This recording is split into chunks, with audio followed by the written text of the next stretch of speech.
Chapter 1181 to 1190। बड़ा हाथ तुरंत झपटा, ये शिवेन का सिर वहीं से मरोड़ने की कोशिश कर रहा था। ऐसा करके उसे अपने बल पर पूरा घमंड हो गया। कानून प्रकटीकरण क्षेत्र के दूसरे स्वर्ग में एक योद्धा उसके ध्यान के योग्य बिल्कुल भी नहीं था। वो येज़िवेन का विरोधी बिल्कुल भी नहीं था। यह ठीक इसी वजह से था कि उसने इतनी हड़बड़ाहट में एक चाल चली।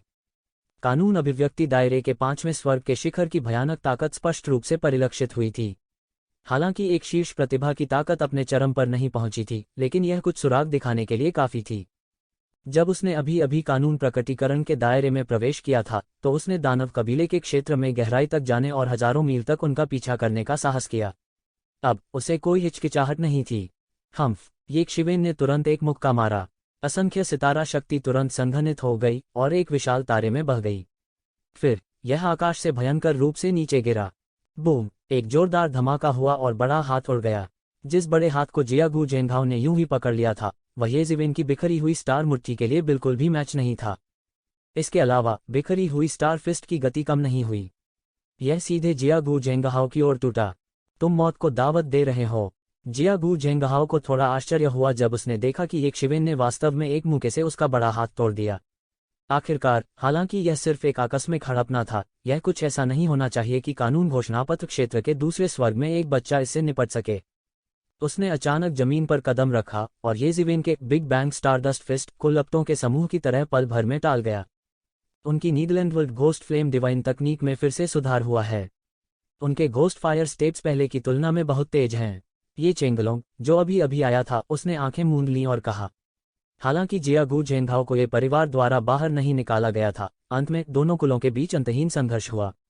उन्हें विरोधी भी माना जा सकता है। वे केवल प्रतिस्पर्धी नहीं थे।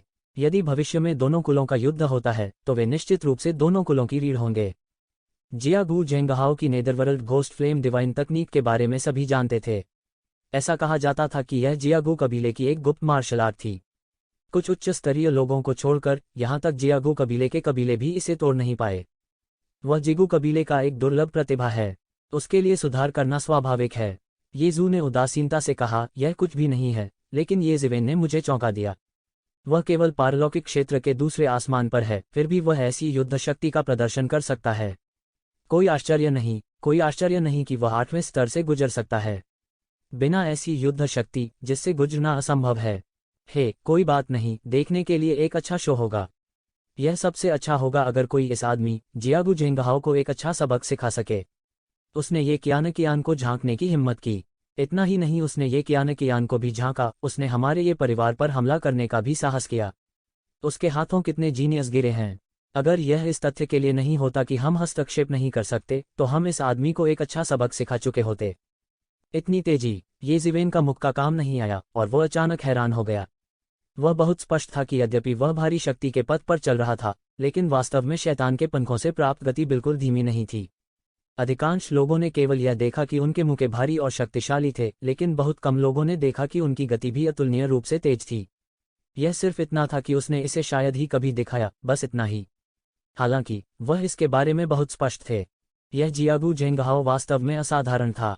उनकी आंदोलन तकनीक भी असाधारण थी। यह कोई आश्चर्य नहीं था कि वह हजारों मील तक दानव कबीले का पीछा करने में सक्षम था। इस तरह के अत्यंत क्रूर व्यक्ति को एक भगोड़ा कहा जा सकता है, और उसके भाग जाने का कारण ये कियान था। दूसरे दृष्टिकोण से यह भी मोह का प्रदर्शन था। हालांकि इससे उसका कोई लेना देना नहीं था। वह केवल इतना जानता था कि अब जियागू जेंघाओ उसकी सुरक्षा को खतरे में डाल रहा है, और यहाँ तक उसके हाथ और पैर तोड़ने और उसकी मार्शल आर्ट को खत्म करने की धमकी भी दी। वह कितना शातिर था। एक योद्धा के लिए उसके हाथ पैर तोड़ देना, उसकी मार्शल आर्ट को समाप्त कर देना और उसे अपंग बना देना पीट कर मार डाले जाने से कहीं अधिक भयानक सजा थी। आसमान में अचानक एक भूरी सफेद लौ दिखाई दी। इसके छिन्न भिन्न हो जाने के बाद जियागू जेंघाओ की आकृति हवा के बीच में दिखाई दी। उनकी आंखों में हत्या का इरादा और भी मजबूत था। हालांकि वो येज़िवेन की ताकत से हैरान था, वो येज़िवेन को खत्म करने के लिए और भी दृढ़ था। येज़िवेन ने मुस्कुराते हुए कहा, ऐसा लगता है कि विश्व प्रसिद्ध जियागू जेंघाओ इससे ज्यादा कुछ नहीं है। क्या तुम मुझे भड़काने की कोशिश कर रहे हो? क्या आप चाहते हैं कि मैं अभी आपको मार दूं? इसके बारे में सोचो भी मत, जियागू जेंघाओ ने कहा, जैसे कि यह निश्चित रूप से था। उसके शरीर की गति धीरे धीरे बढ़ गई और उसके मूल रूप से काले बाल धीरे धीरे भूत की आग की तरह भूरे सफेद होने लगे। उसकी आंखें चाकू की तरह तेज थीं। वह भगवान की तरह लंबा और सीधा मध्य हवा में खड़ा था। यह मत सोचो कि कोई तुम्हें बचा सकता है। मैं कौन हूँ? मैं जियागू जेंघाओ हूँ। कोई भी उस व्यक्ति को नहीं बचा सकता है जिसे मैं मारना चाहता हूँ। जियागू जेंघाओ ने उपहास किया। उसकी आकृति तुरंत आकाश में जलती हुई लौ की तरह उड़ गई। जहां कहीं से वह गुजरा, आकाश मानो टूट पड़ा हो। अनगिनत हवाएं जल गईं और हवा में कोई प्रकाश परिलक्षित नहीं हुआ। सारा आसमान अंधेरा था, मानो पूरा शून्य ढह गया हो। दृश्य बेहद भयानक था। ये मदरफकर सच में पागल है। अगर वह चाय समारोह में लड़ाई शुरू करता है तो पूरा पहाड़ नष्ट हो जाएगा। ये फैंग ने आकाश में जियागू जेंघाओ को देखा और शाप दिया। हालांकि उसकी आंखें उन दोनों को घूर रही थीं। वह एक पल के लिए भी नहीं गया। वो देखना चाहता था कि ये जिवेन जियागू जेंघाओ से कैसे निपटती है। जियागू जेंघाओ बहुत घमंडी था, लेकिन कुछ लोगों ने उसे भड़काने की हिम्मत की। कारण बहुत साधारण था। कई लोगों की नज़र में वह सिर्फ एक पागल आदमी था। तुम दूसरों से तर्क कर सकते हो, लेकिन क्या तुम किसी पागल से तर्क कर सकते हो? उसने ये परिवार में जाने की हिम्मत की और कई अभिजात वर्ग को पीटा जिन्होंने कहा कि वे कियान को पसंद करते हैं। उसने स्वर्ग के गौरव को मारने के लिए राक्षस जाति के भीतरी इलाकों में गहराई तक जाने का साहस किया। एक पागल आदमी को भड़काने की हिम्मत कौन करेगा? यहाँ तक अगर वे जियागू जेंघाओ से लड़ने से नहीं डरते, तो कौन हर दिन एक पागल आदमी द्वारा लक्षित होना चाहेगा? जियागू जेंघाओ ने घोस्ट फायर स्टेप्स का इस्तेमाल किया। लगभग हर कदम एक क्रोधी आत्मा को मौत के घाट उतारने में सक्षम लग रहा था। भूत की आग टिमटिमा रही थी और वो तुरंत यक्षिवेन के सामने दौड़ा। उसने अपनी मुट्ठी वापस ले ली और अनगिनत भूतों की आग उसके चारों ओर घूम गई। मुट्ठी हवा अनगिनत दुर्भावनापूर्ण भूतों में बदल गई। उन्होंने अपने रक्तरंजित मुंह खोल दिए और ऐसा लगा जैसे आकाश भी काट लिया गया हो। वे सीधे यक्षिवेन के चेहरे की ओर लपके। यक्षिवेन जल्दी में नहीं थी। उसने सीधे दोनों हाथों से एक मुहर बनाई। अचानक एक पर्वत मध्य हवा में घनीभूत हो गया और फिर सीधे गिर गया। इन दुष्ट भूतों पर पहाड़ टूट पड़ा। यह पर्वत असंख्य दिव्य स्वर्ण ज्योतियों से आच्छादित था। यह दुनिया की सभी बुराइयों की दास्तां थी। जब इन दुष्ट भूतों ने इस दिव्य प्रकाश को स्पर्श किया तो वे तुरंत चिल्ला उठे और दब गए। वे बुराई करने में असमर्थ हरे धुएं के बादल में बदल गए। बूम! तेज हवा येजिवेन के रिपलिंग माउंटेन सील से टकराए। ऐसा लग रहा था जैसे आसमान गिर रहा हो और धरती फट रही हो। सुनहरी और काली ऊर्जा प्रचंड थी, ज्वार की तरह सभी दिशाओं में उमड़ रही थी। ताजी हवा जो अभी अभी जली और बदली गई थी, वह सब नष्ट हो गई और एक पल में ढह गई। यह टक्कर बहुत शक्तिशाली थी। इस बार की टक्कर में वास्तव में इतनी शक्ति थी। यह वह युद्ध शक्ति नहीं थी जो एक साधारण ट्रांसेंडेंस रियलम विशेषज्ञ उत्पन्न कर सकता था। पारलौकिक क्षेत्र के 5वें स्वर्ग में एक साधारण विशेषज्ञ के लिए भी इस स्तर तक पहुंचना मुश्किल होगा। आसपास के लोग दंग रह गए, लेकिन दोनों पक्षों के बीच लड़ाई की गति बहुत तेज थी। कानून के घोषणापत्र के दायरे से नीचे के लोग आफ्टर इमेज भी नहीं देख सकते थे। कानून घोषणा क्षेत्र के स्वामी भी इसे स्पष्ट रूप से नहीं देख सकते थे। शायद केवल ये फैंग, ये जू, ये चेंगलोंग और ये यूलिंग ही दोनों पक्षों के बीच चौंकाने वाली टक्कर को ठीक से देख सकते थे। इस वजह से इन चारों लोगों की आंखें थोड़ी चौंधिया गईं। हमले की यह लहर काम नहीं आई, लेकिन जियागू जेंघाओ के हमले की अगली लहर तुरंत आ गई। लगभग कोई विराम नहीं था और यह फिर से ज्वार की तरह फूट पड़ा। एक और मुक्का सीधे उड़ा दिया गया। उसकी मुट्ठी पर अनगिनत भूरी सफेद लपटें जलने लगीं। जहां भी मुट्ठी की ऊर्जा गुजरी, सब कुछ भूतिया आग के समुद्र में बदल गया। यह बेहद खूबसूरत था। कोई सोच सकता है कि यह पंच कितना भयानक था। येजिवेन ने अपने हाथ फैलाए और उसके सामने एक सुनहरी देवत्व की दीवार दिखाई दी, जो उसके सामने रुक गई। बूम! एक और चौंकाने वाली टक्कर।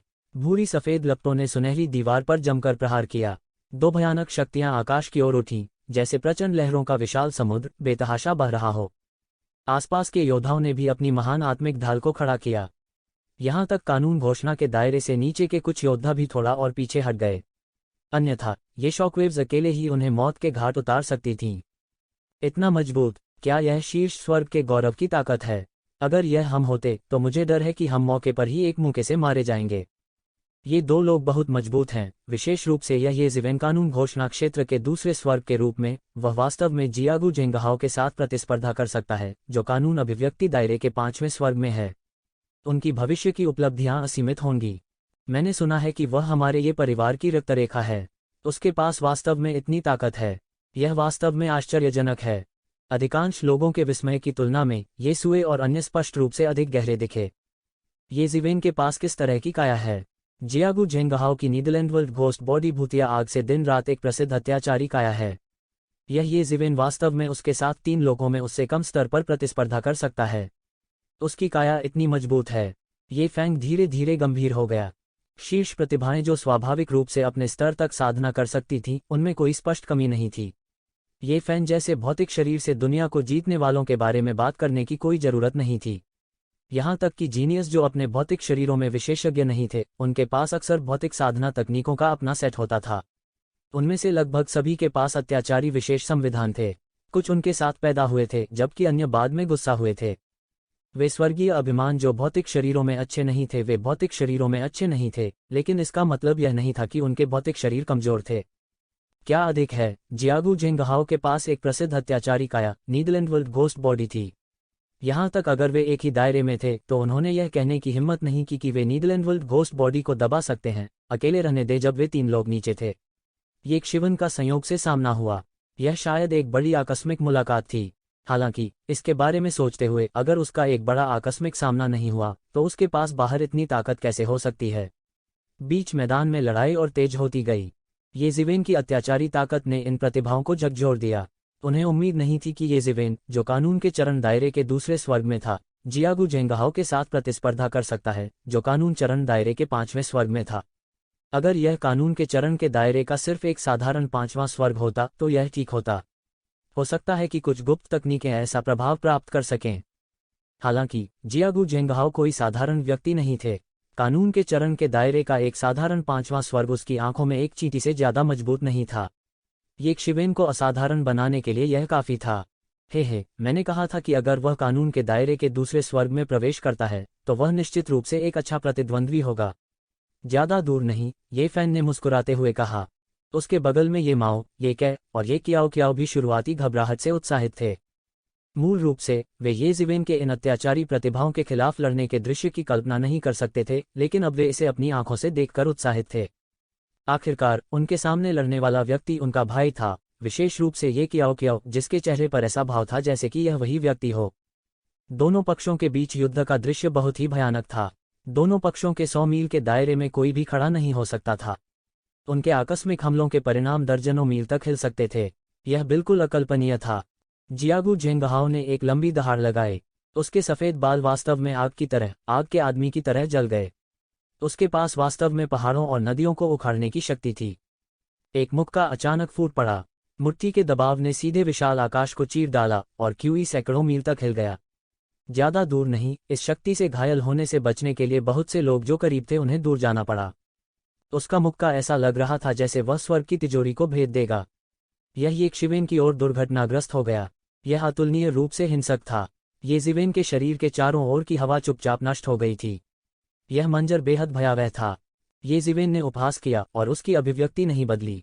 उसके शरीर के चारों ओर अनगिनत सितारे दिखाई दिए, जैसे कि यह एक ब्रह्मांडीय निर्वात में बदल गया हो, और यह जियागू जेंगहाओ के मुक्के से टकरा गया। Big bang stardust fist. ये जिवेन की मुट्ठी जमकर टूट गई। इसमें अकल्पनीय शक्ति थी। बूम! मध्य हवा में 2 भयानक मुक्के टकराए, जिससे एक अकल्पनीय शॉकवेव पैदा हुई। जियागू जेंगहाओ कैसे नहीं देख सकता था कि ये जिवेन का भौतिक शरीर सिर्फ अत्याचारी नहीं था। उसकी आंखें और भी पागल और कातिल थीं। मूल रूप से उसने केवल यही सोचा था कि ये जिवेन एक महत्वहीन चरित्र था जिसने इतना घमंडी होने की हिम्मत की क्योंकि उसने ये कियानकियान को बचाया था। ये कियानकियान के दिल में गहरी छाप छोड़ने के लिए यह पर्याप्त नहीं होना चाहिए, लेकिन अब ऐसा लग रहा था कि वह गलत था। उसके सामने ये जिवेन कोई छोटा पात्र नहीं था। वह वास्तव में कानून के दूसरे चरण के दायरे में उसके साथ समान रूप से लड़ सकता था। क्या इसका मतलब यह नहीं है कि वह मुझसे ज्यादा प्रतिभाशाली है? वह यह कैसे मान सकता है? उसे मारने का एक ही तरीका था, चाहे वह किसी भी तरह का जीनियस क्यों ना हो। जाओ मरो। जो कोई भी ये कियानकियान के साथ आने या उसका लालच करने की हिम्मत करेगा, उसे मरना होगा। जियातानी जेंगहाओ ही नहीं, बल्कि अन्य लोग भी स्तब्ध थे। उन्हें विश्वास ही नहीं हो रहा था कि इतनी मजबूत काया भी होती है। यहाँ तक जियातानी मासायोशी को भी पिटाई सहना मुश्किल हो गया था। जियागू जेंगहाओ के विपरीत ये जिवेन वीर भावना से भरी थी। उसके शरीर में रक्त और ऊर्जा एक सुनहरी धुंध में बदल गई और उबल पड़ी। प्रसिद्ध जियातानी जेंगहाओ केवल इतना ही है। यह सिर्फ एक छोटी सी चाल है। आप मेरे अंगों को तोड़ना चाहते हैं और मेरी मार्शल आर्ट को खत्म करना चाहते हैं। यह हास्यास्पद है। तुम सिर्फ एक आदमी हो जो अपनी रक्षा भी नहीं कर सकता। इस समय ये जिवेन जोर से हंसी। वह हमेशा रक्षात्मक स्थिति में रहा। इस समय उसने वास्तव में हमला करने की पहल की। उसने एक कदम आगे बढ़ाया और पूरे आकाश में सुनहरी रोशनी बिखेर दी। यह एक सुनहरे देवता की तरह शानदार और चमकदार था। उसने हवा में जियातानी झेंगहाओ की ओर ब्लास्ट किया। तुम मौत को दावत दे रहे हो। यह देखकर कि येज़िवेन ने उसे कम आंका था, जियातानी झेंगहाओ को बहुत गुस्सा आया। उसके पीछे अनगिनत नीदरलैंड की लपटें जल रही थीं। इन नीदरलैंड की लपटों में अनगिनत भूतों और तामसिक आत्माओं की चीखें सुनी जा सकती थीं। तभी धीरे धीरे एक भयानक आकृति प्रकट हुई। यह एक सर्वोच्च सम्राट की तरह था जिसने दुनिया के सभी जीवित प्राणियों की अनदेखी करते हुए दुनिया पर शासन किया। यह हास्यास्पद, दुखद और उल्लेख के लायक नहीं था। बस इसी समय सम्राट के चेहरे पर एक ठंडी और उग्र अभिव्यक्ति दिखाई दी। यह जियातानी झेंगहाओ से अलग नहीं था। अंडरवर्ल्ड का कितना शक्तिशाली सम्राट! इस समय ये यूलिंग ने जानबूझकर दूर से अपनी आवाज उठाई ताकि एक शिवेन उसे सुन सके। वे प्रतिस्पर्धी थे, इसलिए वे जियातानी झेंगहाओ के तुरुप के पत्ते के बारे में बहुत स्पष्ट थे। हालांकि वे डरते थे कि एक शिवेन को नहीं पता था, इसलिए उन्होंने उसे याद दिलाया। हालांकि उन्होंने बहुत ज्यादा कुछ नहीं कहा, लेकिन यह येज़िवेन को सतर्क करने और इससे आसानी से निपटने के लिए पर्याप्त नहीं था। हालांकि उसने सही अनुमान लगाया। तो ज़ीवेन को उसके पीछे की आकृति की उत्पत्ति का पता नहीं था। हालांकि वह जानता था कि यह आसान नहीं होगा। स्वाभाविक रूप से वह इससे उतावलेपन से नहीं निपटेगा। हालांकि उन्होंने ये यूलिंग की दया की भी सराहना की। इस समय अंडरवर्ल्ड के सम्राट ने अपने अंडरवर्ल्ड गॉड किंगडम में वह सब कुछ देखा जो वह देख सकता था। उसके हाथ में एक पाताल भगवान का डंडा दिखाई दिया। जैसे ही उसने उसे लहराया, अनंत दिव्य प्रकाश उमड़ पड़ा। एक पल में एक भयानक आभा स्तंभ येज़िवेन की ओर उसी स्थान पर फूट पड़ा जो एक झटके में येज़िवेन को खत्म करना चाहता था। इस समय येक्षिवेन बिल्कुल भी नहीं डरी। सभी स्वर्ण देवत्व एक पल में एक विशाल स्वर्ण प्रतिमा में संघनित हो गए जो उसके पीछे दिखाई दे रहे थे। उसके चेहरे की विशेषताएं अस्पष्ट थीं, लेकिन स्पष्ट रूप से यह येज़िवेन की शक्ल सूरज जैसा लग रहा था। उनके हृदय में यही ईश्वर था। इस संसार में उसकी पूजा के योग्य कोई देवता नहीं था। वह जिस एकमात्र व्यक्ति की पूजा करेगा वह स्वयं ही होगा। ऐसा करने के लिए कोई और योग्य नहीं था। इस समय उनका हृदय सर्वोच्च अस्तित्व था। उसके हाथ में एक लंबी तलवार दिखाई दी। यह एक अकल्पनीय तलवार का इरादा था। तलवार का इरादा तुरंत फैल गया। इस क्षण स्वर्ग और पृथ्वी के बीच के सभी रास्ते निष्कासित कर दिए गए। अकल्पनीय प्रकाश के साथ केवल तलवारबाजी फूट पड़ी। इस समय तलवारबाजी ने अन्य तरीकों को दबा दिया। सभी में भय का भाव था। यह ऐसा था मानो उनके चलने के तरीके को तलवारबाजी के सामने आत्मसमर्पण करना पड़ा हो। यह एक अजेय तरीका था। यह एक स्वतंत्र तरीका था। इसने साधना के सामान्य मार्ग का अनुसरण नहीं किया, बल्कि सीधे साधना के मार्ग से प्रारंभ किया। येज़िवेन ने अपने हाथ में तलवार का इरादा लहराया और सीधे उसका सामना किया। यह न केवल दोनों पक्षों के बीच ताकत की प्रतियोगिता थी, बल्कि दोनों पक्षों की अपने अपने तरीकों की समझ भी थी। सब सहम गए, मानो डर गए हों। उन्हें उम्मीद नहीं थी कि येज़िवेन में जियागू झेंगहाओ के खिलाफ लड़ने की ताकत होगी। यदि यह बहुत आश्चर्यजनक नहीं था, तो इसने वास्तव में अब बहुत से लोगों को डरा दिया है। बहुत कम समय में ताकत बढ़ाने के कई तरीके थे। यह उस बच्चे की तरह था जो उत्तेजक पदार्थ लेता था और उसमें बड़ों से मुकाबला करने की ताकत थी। या कुछ लोग दैवीय शक्ति के साथ पैदा हुए थे। कम उम्र में ही उनमें आगे बढ़ने की ताकत आ गई थी। हालांकि रास्ते की समझ के मामले में यह निश्चित रूप से ऐसा कुछ नहीं था जिसे इस तरह से सुधारा जा सके। लेकिन अब मार्शल आर्ट के बारे में येज़िवेन की समझ जियागू झेंगहाओ से बिल्कुल भी कम नहीं थी। वास्तव में यह और भी अच्छा था। वह वास्तव में वास्तविक भविष्य था। इस समय दोनों पक्षों ने जो सीखा और दोनों पक्षों की इच्छा ने एक दूसरे को मिटाते हुए शून्य में जमकर टक्कर मारी। डांग डांग डांग। येज़िवेन की लंबी तलवार और अंडरवर्ल्ड के सम्राट के कर्मचारी पहले ही एक पल में अनगिनत बार टकरा चुके थे। अंडरवर्ल्ड के सम्राट का कर्मचारी एक इकाई नहीं था, लेकिन इसे Netherland world ghost flame divine तकनीक की खेती के अनुसार जियागू झेंगहाओ द्वारा समझा गया था। येज़िवेन की तलवार का इरादा असली तलवार नहीं था, बल्कि उसकी अपनी तलवार का इरादा था जिसे उसने समझ लिया था। यह एक ऐसा अस्तित्व था जो हर किसी के लिए अकल्पनीय था। विशेष रूप से येसुए और अन्य जिन्होंने इस दृश्य को देखा, उन सभी के चेहरे पर गरिमामयी झलक थी। कड़ाई से बोलना, वे सभी प्रतिस्पर्धी थे। येज़िवेन और जियातू मसाको के पास वास्तव में मार्शल आर्ट की ऐसी समझ थी। उन्हें निश्चित रूप से कम नहीं आंका जाना चाहिए था। अन्य हाफ सटेप ट्रांसेंडेंस रियलम विशेषज्ञ मंत्रमुग्ध थे। हालांकि वे इन दो लोगों के ताव को पूरी तरह से समझने में सक्षम नहीं हो सकते थे, लेकिन वे देख सकते थे कि उन्होंने जो मार्शल आर्ट प्रदर्शित की थी वह बेहद उत्कृष्ट थी। इन दो विशाल भूतों के बीच की लड़ाई को देखकर ऐसा लगता था जैसे वे दो दाव के बीच की लड़ाई देख रहे हों। जियागू झेंगहाओ वास्तव में एक प्रतिभाशाली व्यक्ति थे। शायद येज़िवेन की प्रतिभा उसकी तुलना में बहुत कम अत्याचारी थी, लेकिन येज़िवेन के पास रहस्यमयी जगह थी। उन्होंने लगभग हर समय कटौती की एक मजबूत स्थिति बनाए रखी। हालांकि वह कानून के प्रकटीकरण के दायरे के दूसरे स्वर्ग के दायरे और साधना में था, वास्तव में मार्शल आर्ट की उसकी वास्तविक समझ उस सरल से बहुत दूर थी। यह इन स्वर्ग के गौरव विशेषज्ञों से भी अधिक अत्याचारी था। जल्द ही ये जिवेन, जिन्हें मार्शल आर्ट की बेहतर समझ थी, का पूरा दबदबा था, और जियागू जेंगहाओ के अंडरवर्ल्ड के सम्राट को ये जिवेन ने पूरी तरह से दबा दिया था। बूम बूम बूम, ये जिवेन की तलवार का इरादा शून्य में नीचे गिरना जारी रहा। सबसे पहले अंडरवर्ल्ड के सम्राट अभी भी ये जिवेन के साथ प्रतिस्पर्धा कर सकते थे, लेकिन जल्द ही ये जिवेन द्वारा इसे पूरी तरह से दबा दिया गया। मूल रूप से मार्शल आर्ट की उनकी समझ ये शिवेन से बहुत कम थी। इसके अलावा अंडरवर्ल्ड के सम्राट की शक्ति पूरी तरह से ये जिवेन के दिव्य गुण द्वारा नियंत्रित थी। इसे पूरी तरह दबा दिया गया। बूम, जोर की गर्जना के साथ ये जिवेन की लंबी तलवार ने अंडरवर्ल्ड के सम्राट के सभी बचावों को तोड़ दिया। तलवार ने अंडरवर्ल्ड के सम्राट के शरीर में वार किया।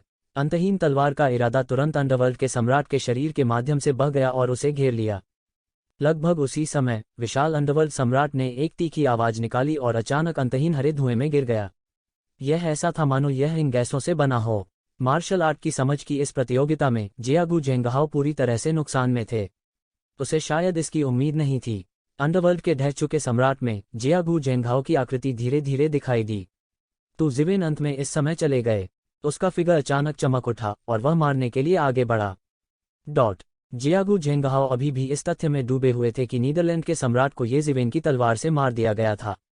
इस समय उन्होंने केवल एक सुनहरी रोशनी को गुजरते हुए देखा और एक बड़ी मुट्ठी तुरंत उनके माथे पर फट गई। उसके पास चकमा देने का समय नहीं था। हालांकि उसकी गति तेज थी, ये जिवेन की गति भी असाधारण थी। जिस मामले में उसके पास कोई बचाव नहीं था, वह बिल्कुल भी विरोध नहीं कर सकता था। डांग, धातु के टकराने की आवाज के बीच ये जिवेन की मुट्ठी सीधे उसकी आंख के सॉकेट पर लगी। पंच ने सीधे उसे उल्कापिंड में उड़ा दिया। यदि उसका शरीर पर्याप्त मजबूत नहीं होता तो वह सीधे इस मुक्के से मारा जाता। हालांकि ये जिवेन के मुक्के ने अभी भी सीधे तौर पर उसे चक्कर में डाल दिया था। इस मुक्के से उसका सिर लगभग उड़ गया था। वह निश्चित रूप से तारे देख रहा था और उसके कान लगातार भिनभिना रहे थे। हालांकि उसकी आंख का सॉकेट भी सीधे मुक्के से काला हो गया था। हालांकि ये शिवेन का उसे जाने देने का इरादा नहीं था। जिस क्षण उसे उड़ाया गया, ये जिवेन लगभग तुरंत ही फिर से ऊपर की ओर दौड़ी, एक सुनहरी मानवीय बिजली की तरह। बूम बूम बूम, लगातार तेज गर्जना हो रही थी और जियागू जेंगहाओ का शरीर लगातार रेत के बैग की तरह हवा में उड़ रहा था। हे, उस घमंडी आदमी को मारना सबसे अच्छा है, ये फैन अखाड़े के बाहर चिल्लाया, मानो वह दुनिया को अराजकता में देखना चाहता हो। जियागू जेंगहाओ को लगातार ये जिवेन ने एक सैंडबैग की तरह आसमान में उड़ा दिया। हालांकि वह मौके पर नहीं मारा गया था, लेकिन इसने उसे बहुत गुस्सा भी दिलाया। उसके लिए यह बस एक बड़ा अपमान था। नहीं, यह कहा जाना चाहिए कि उसके लिए वह ये जिवेन को नहीं हरा सकता था जो केवल कानून घोषणा के दूसरे स्वर्ग में था। उसके लिए यह पहले से ही एक तरह का अपमान था। और ये जिवेन की लड़ाई ने अपमान की इस भावना को और भी गहरा कर दिया। बूम, जब ये जिवेन ने एक और मुक्का मारा तो उसे जियागू जेंगहाओ ने रोक दिया। हालांकि जियागू जेंगहाओ को अभी भी विशाल बल द्वारा उड़ते हुए भेजा गया था, लेकिन वह पहले की तुलना में बहुत बेहतर स्थिति में था। लानत है, धिक्कार है, धिक्कार है। उसकी आंखें जानलेवा इरादे से भरी थीं। उसे पहले कभी इतनी कठिन परिस्थिति में नहीं डाला गया था। वह इतना गुस्से में था कि उसके फेफड़े फटने वाले थे और वह उदास होकर मर गया। चाहे वह गति हो, शक्ति हो या मार्शल आर्ट की समझ हो, जब एक शिवेन का सामना कर रहे थे तो वह सभी पहलुओं में कमजोर थे। उसने महसूस किया कि वह ये जिवेन का विरोधी बिल्कुल भी नहीं था। यह कुछ ऐसा था जिसे वे कतई स्वीकार नहीं कर सकते थे। विशेषज्ञों के बीच तथाकथित लड़ाई केवल एक पल के लिए चली। जरा सा अंतर बड़ा नुकसान करा सकता है। बस एक छोटा सा अंतर जब संचित हो गया तो जियागू जेंगहाओ की पूर्ण हार हो गई। मुझे वास्तव में उम्मीद नहीं थी कि जियागू जेंगहाओ अंत में पूरी तरह से नुकसान में होगा। हालांकि उनके भौतिक शरीर में बहुत अधिक अंतर नहीं है, फिर भी मुझे स्थिति के ऐसे होने की उम्मीद नहीं थी। यह अविश्वसनीय है। आपको पता होना चाहिए कि जियागू जेंगहाओ ये जिवेन को दबंग तरीके से परेशान करने आया था। उसने ये जिवेन के हाथ और पैर तोड़ने की धमकी दी थी और यहाँ तक कि उसकी मार्शल आर्ट को अपंग भी कर दिया था। लेकिन अब सब कुछ इस स्थिति में विकसित हो गया है। आसपास के लोग जमकर चर्चा कर रहे थे। खासतौर पर जब जियागू जेंगहाओ ने इसे सुना तो उन्हें खून की उल्टियां होने लगीं। उसने ओल्ड जू का लगभग एक कौर थूक के रूप में बाहर निकाल दिया। कब उसे कभी इस तरह से नीचे देखा गया था, खासकर तब जब वह एक नुकसानदेह स्थिति में था। यह बस एक अपमान था, एक घोर अपमान। एक घमंडी और अहंकारी व्यक्ति के रूप में उन्हें इससे पहले इतना बड़ा नुकसान कभी नहीं उठाना पड़ा था। इसके अलावा यह ऐसा कोई नहीं था जिसके बारे में उसने पहले कभी नहीं सुना था। वह नहीं जानता था कि यह कहाँ से आया है। जियागू झेंगहाओ, जियागू कबीले की प्रतिभा सिर्फ कचरा है, ये जिवेन ने अनादरपूर्वक उपहास किया और कहा। कई लोगों की नज़र में जो उसे नहीं जानते थे, वह एक बहुत अच्छे स्वभाव वाला और आसानी से जाने वाला व्यक्ति हो सकता है।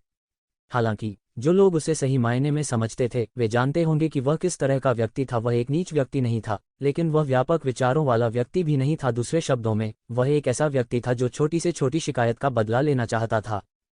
जियागू झेंगहाओ के अपने हाथ और पैर तोड़ने और मार्शल आर्ट को पंगु बनाने की अंधाधुंध कार्रवाई ने उसे पूरी तरह से क्रोधित कर दिया था। ये जिवेन, मूल रूप से मैं केवल आपकी मार्शल आर्ट को अपंग करना चाहता था, लेकिन अब ऐसा लगता है कि आप अपनी मौत की मांग कर रहे हैं।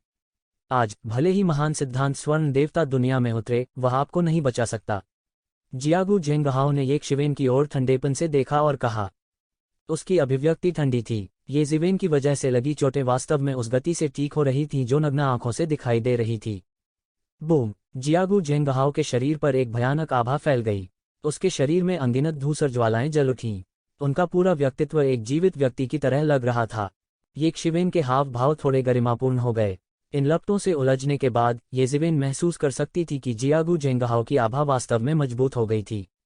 वह मूल रूप से कानून चरण दायरे के 5वें स्वर्ग के शिखर पर था। अब यह वास्तव में एक स्तर से बढ़ गया था। हालांकि यह कानून के चरण के दायरे के 6ठे स्वर्ग के स्तर तक नहीं पहुंचा था, लेकिन येक शिवेन के लिए इसे गंभीरता से लेने के लिए पर्याप्त था।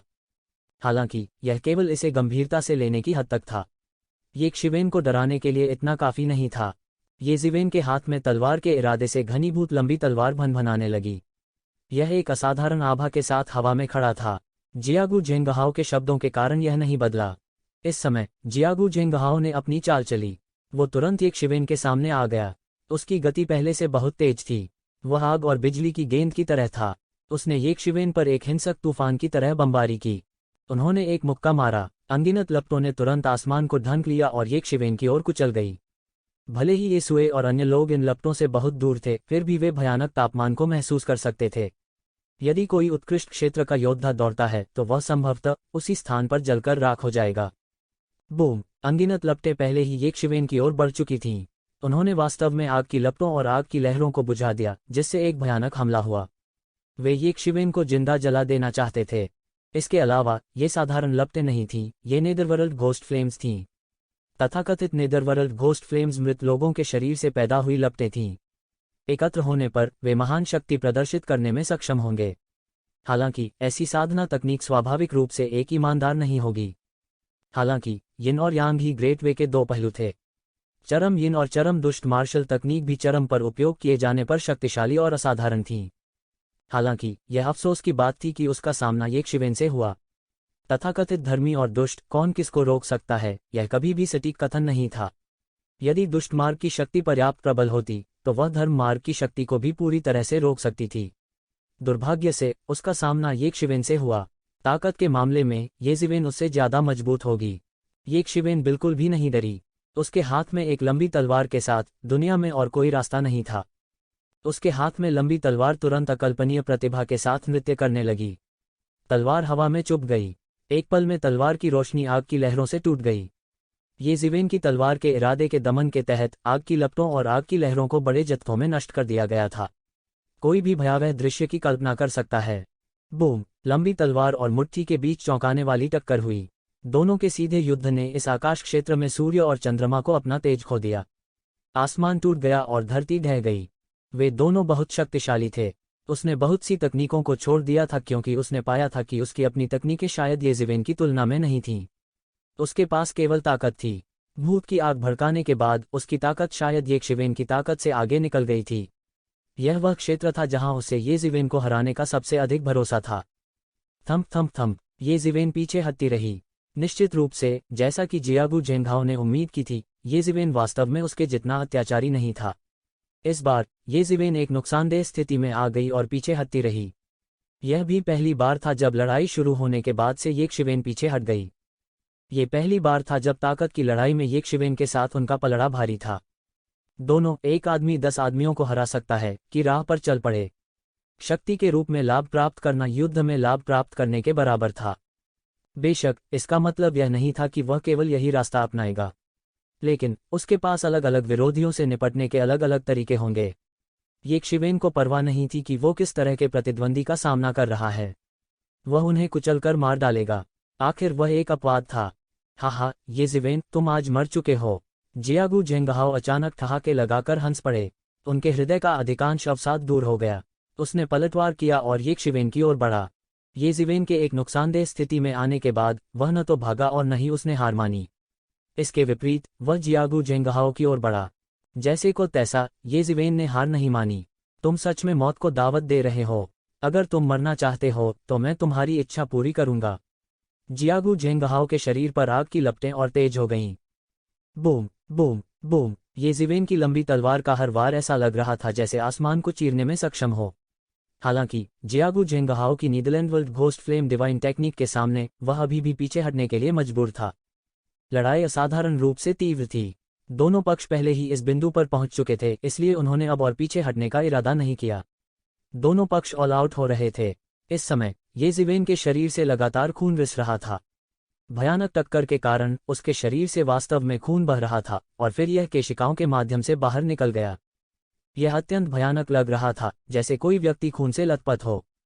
दूसरा भाई, ये कियाओ कियाओ अचानक चिल्लाया। उसने अपना छोटा मुंह ढांक लिया और उसकी आंखों में थोड़ी चिंता और घबराहट थी। हालांकि वो येशिवेन को केवल कुछ दिनों से जानती थी, लेकिन उसने येशिवेन के अस्तित्व को पहले ही स्वीकार कर लिया था।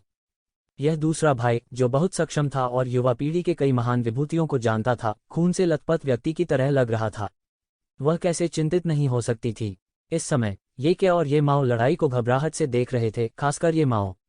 हालांकि वह पहले ही ट्रांसेंडेंस दायरे में प्रवेश कर चुका था, लेकिन उन दोनों के बीच लड़ाई में हस्तक्षेप करना उसके लिए असंभव था। वह उन दोनों की हरकतों को बमुश्किल देख पा रहा था। इसके विपरीत ये फैन, जो उसके बगल में था, ने इस समय कुछ देखा था। उसने कहा, यह बच्चा, क्या वह पागल है? इसके विपरीत ये फैन, जो उसके बगल में था, ने इस समय कुछ देखा था। उसने कहा, यह बच्चा, क्या वह पागल है? न केवल ये फैन, बल्कि ये जू, ये चेंगलोंग, ये फैंग और ये यूलिंग ने भी कुछ नोटिस किया था। उन सभी ने एक हैरान कर देने वाला भाव दिखाया। यह नहीं हो सकता, क्या वह नहीं जानता कि क्या हो रहा है?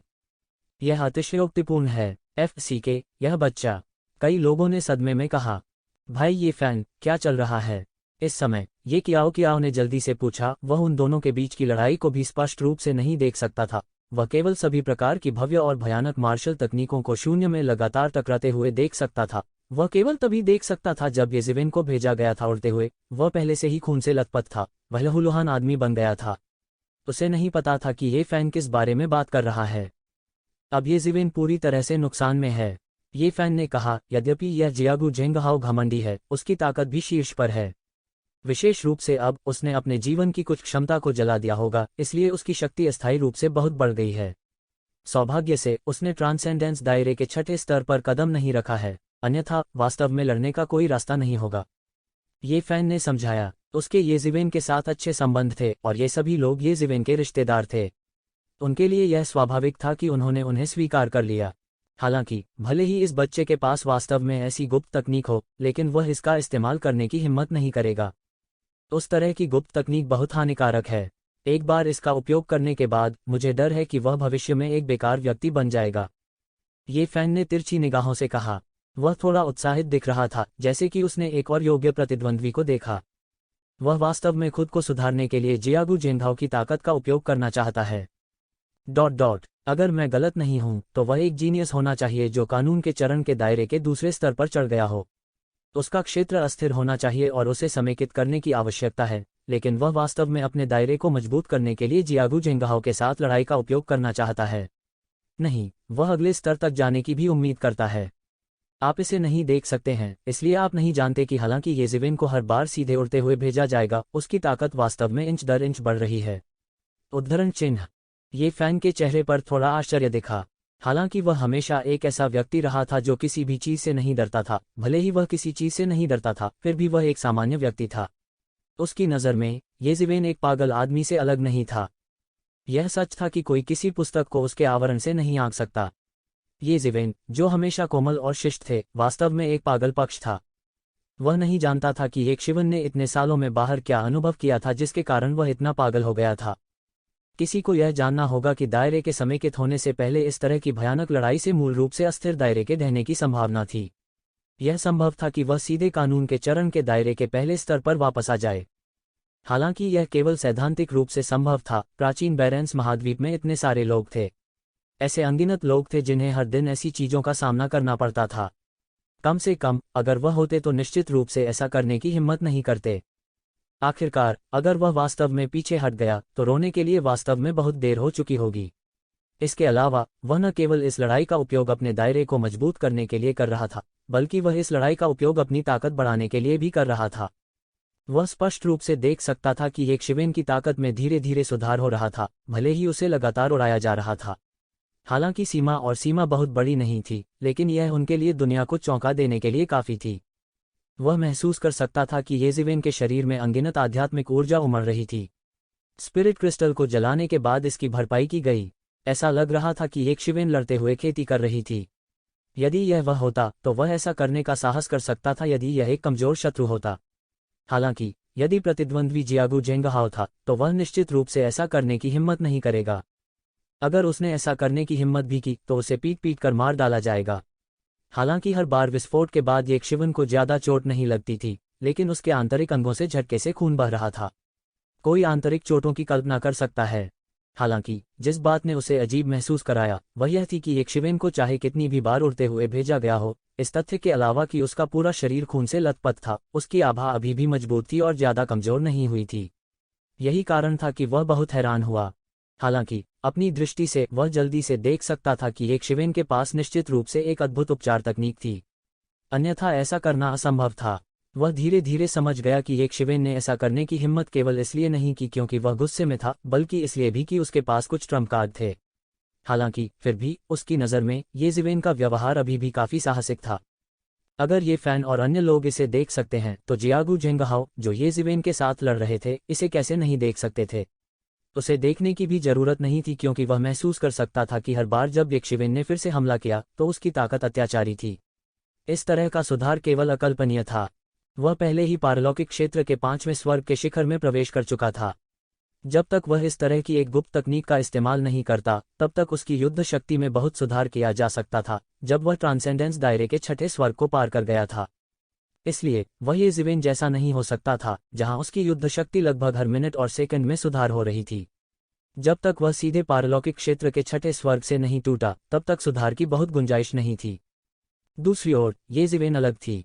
उसने अभी अभी पारलौकिक क्षेत्र के दूसरे स्वर्ग में प्रवेश किया था। वह हर पल सुधार कर रहा था, खासकर जब वह तियानुवान मिरर से स्पिरिट क्रिस्टल और रक्त के पत्थरों को जला रहा था। उनका सुधार विशेष रूप से भयानक था। यह वास्तव में एक ऐसे बिंदु पर पहुंच गया था जहां यह नग्न आंखों से देखा जा सकता था। बूम! येशिवेन फिर से धमाका कर गई, लेकिन इस बार बात अलग थी।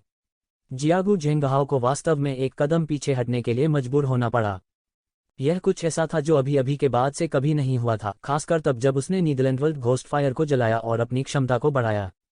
उसने हैरानी से येशिवेन को देखा। उसकी आंखों में न केवल उस प्रकार का विस्मय था, बल्कि एक अगोचर भय भी था, क्योंकि उसने पाया कि चाहे उसने कितनी भी कोशिश की हो, चाहे उसने कितना भी तुरुप का पत्ता दिखाया हो, ऐसा लगता था कि वास्तव में येशिवेन से निपटने का कोई तरीका नहीं था, खासकर जब येशिवेन ने वास्तव में उसे खेती के लिए एक पत्थर के रूप में इस्तेमाल किया था। डर का निशान जल्दी से दबा दिया गया था और इसे अंतहीन क्रोध से बदल दिया गया था। किसी ने वास्तव में उसे एक सान के रूप में उपयोग करने का साहस किया। वह बस गुस्से से जल रहा था, और यह परिवर्तन आसपास के अभिजात वर्ग की नजरों में भी गिर गया। वे मूर्ख नहीं थे, ये बस इतना था कि येशिवेन की हरकतें बहुत तेज थीं, इतनी तेज कि वे उसे पकड़ नहीं पाए। हालांकि इसका मतलब यह नहीं था कि वे इसे अपनी आंखों से नहीं देख सकते थे। जब उनके द्वारा यह परिणाम देखा गया तो उन्होंने तुरंत अपने हृदय में निर्णय लिया।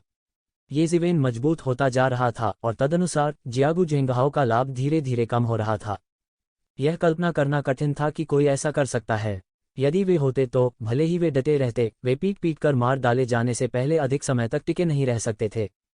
येशिवेन के अलावा किसी ने भी यह कहने की हिम्मत नहीं की कि वे ऐसा कर सकते हैं। मुझे उम्मीद नहीं थी कि जियागू जेंगहाओ अपनी क्षमता को जलाने के बाद भी येशिवेन के साथ कुछ नहीं कर पाएगा। ये फैमिली के एलीट थे और इनकी आंखें बहुत तेज थीं। वे बहुत स्पष्ट थे कि येशिवेन की चोट बहुत गंभीर लग रही थी, लेकिन वास्तव में यह अतिशयोक्तिपूर्ण नहीं थी। उन्होंने उसे हर बार जियागू जेंगहाओ पर जोर से झपटते नहीं देखा। इस बार जियागू झेंगहाओ ने वास्तव में एक लोहे की प्लेट को लात मारी। मुझे डर है कि यह इतना आसान नहीं होगा। मूल रूप से सभी ने सोचा था कि येक शिवेन ने इस बार लोहे की प्लेट को लात मारी थी।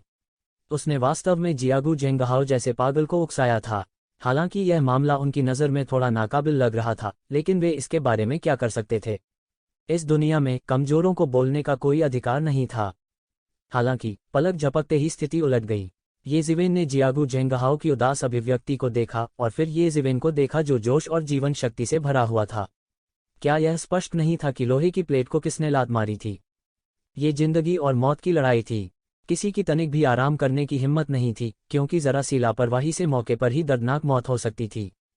जब दोनों लड़ रहे थे तो दूसरों के रोंगटे खड़े हो गए थे।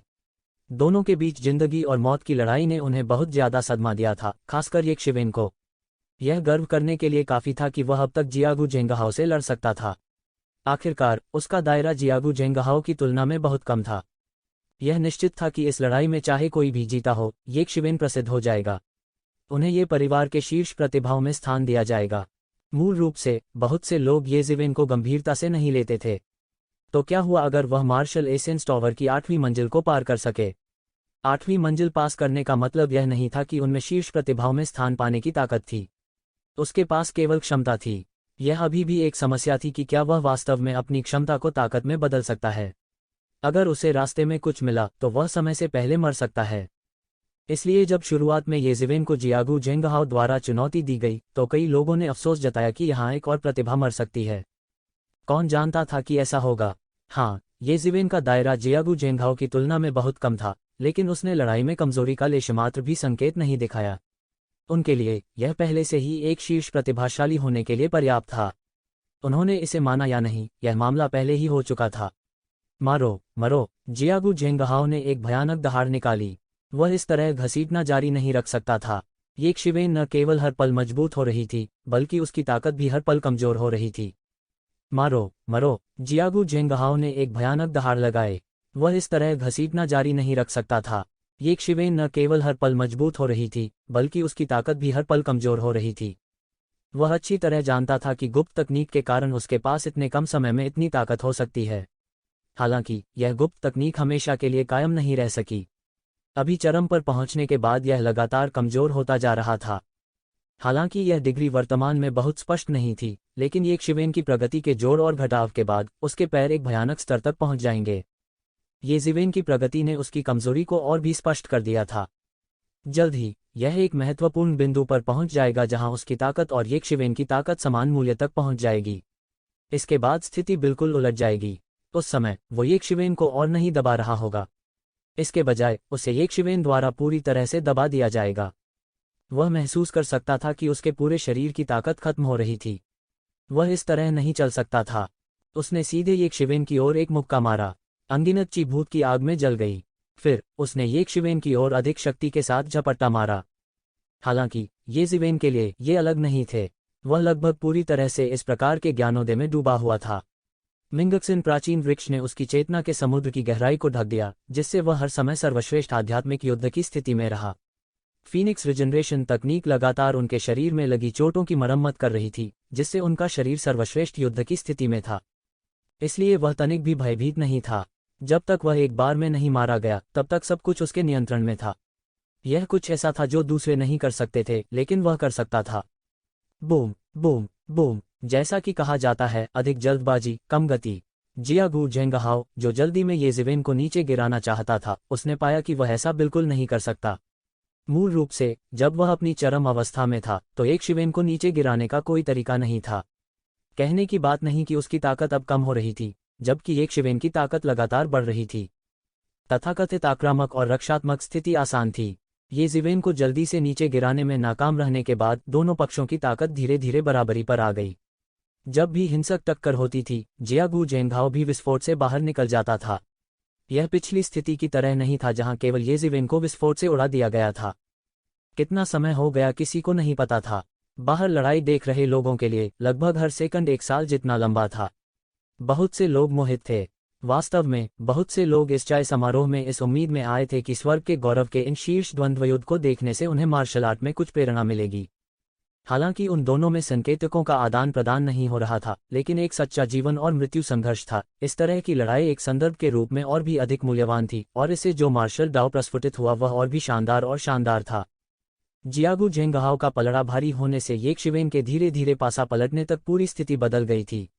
उन दोनों के बीच लड़ाई अधिक से अधिक दुखद होती जा रही थी। हालांकि उनके दोनों शरीर बहुत अत्याचारी थे, फिर भी जियागु झेंगहाओ की विनाशकारी शक्ति की तुलना में यह पर्याप्त नहीं था। ये जिवेन धीरे धीरे जियागु झेंगहाओ के शरीर पर घाव छोड़ने में सक्षम हो गई थी। हालांकि उसकी काया अत्याचारी थी, हालांकि उसने जिस उपचारात्मक मार्शल तकनीक की खेती की थी वह भी बहुत अच्छी थी, ये शिवेन के साथ तुलना करने का कोई तरीका नहीं था। जैसे जैसे उसकी ताकत कमजोर होती गई, उसके शरीर पर घाव बढ़ते गए। जल्द ही वह ये जिवेन जैसा एक खूनी आदमी बन गया। दोनों पक्षों के शरीर एक दूसरे के वार से फूटने वाले थे। बूम! एक पृथ्वी टूटने वाली टक्कर की आवाज ने एक अंतहीन ऊर्जा ज्वार को बहा दिया। यह समुद्र की लहरों की तरह था जो घेरे में बह रही थी। यह एक गेंद की तरह सभी दिशाओं में फैल गया। उसमें से एक आकृति उड़ गई। सभी ने करीब से देखा और महसूस किया कि यह जियातानी मसाको थी। हालांकि ये जिवेन जिसे उड़ना था हवा में मजबूती से खड़ा था। वह बिल्कुल नहीं हिला। जियागु झेंगहाओ के शरीर पर लगी सभी लपटें तुरंत नष्ट हो गईं। उसने जिस गुप्त तकनीक को सक्रिय किया था वह आखिरकार खत्म हो गई। हालांकि उसके पास अभी भी कानून चरण दायरे के 5वें स्वर्ग में एक साधारण विशेषज्ञ को उड़ाने की ताकत थी। यह कानून चरण दायरे के 5वें स्वर्ग में केवल एक साधारण विशेषज्ञ था। उसके सामने ये जिवेन कानून के दायरे के 5वें स्वर्ग में नहीं था, न ही वह साधारण था। उसकी गुप्त तकनीक समाप्त हो गई और ये जिवेन अपने चरम पर थी। ये जिवेन ने जियागु झेंगहाओ को कुछ निराशा के साथ देखा। उन्होंने मूल रूप से सोचा था कि जियागु झेंगहाओ कानून के चरण के दायरे के दूसरे स्वर्ग के शिखर पर चढ़ने में उनकी मदद कर सकते हैं।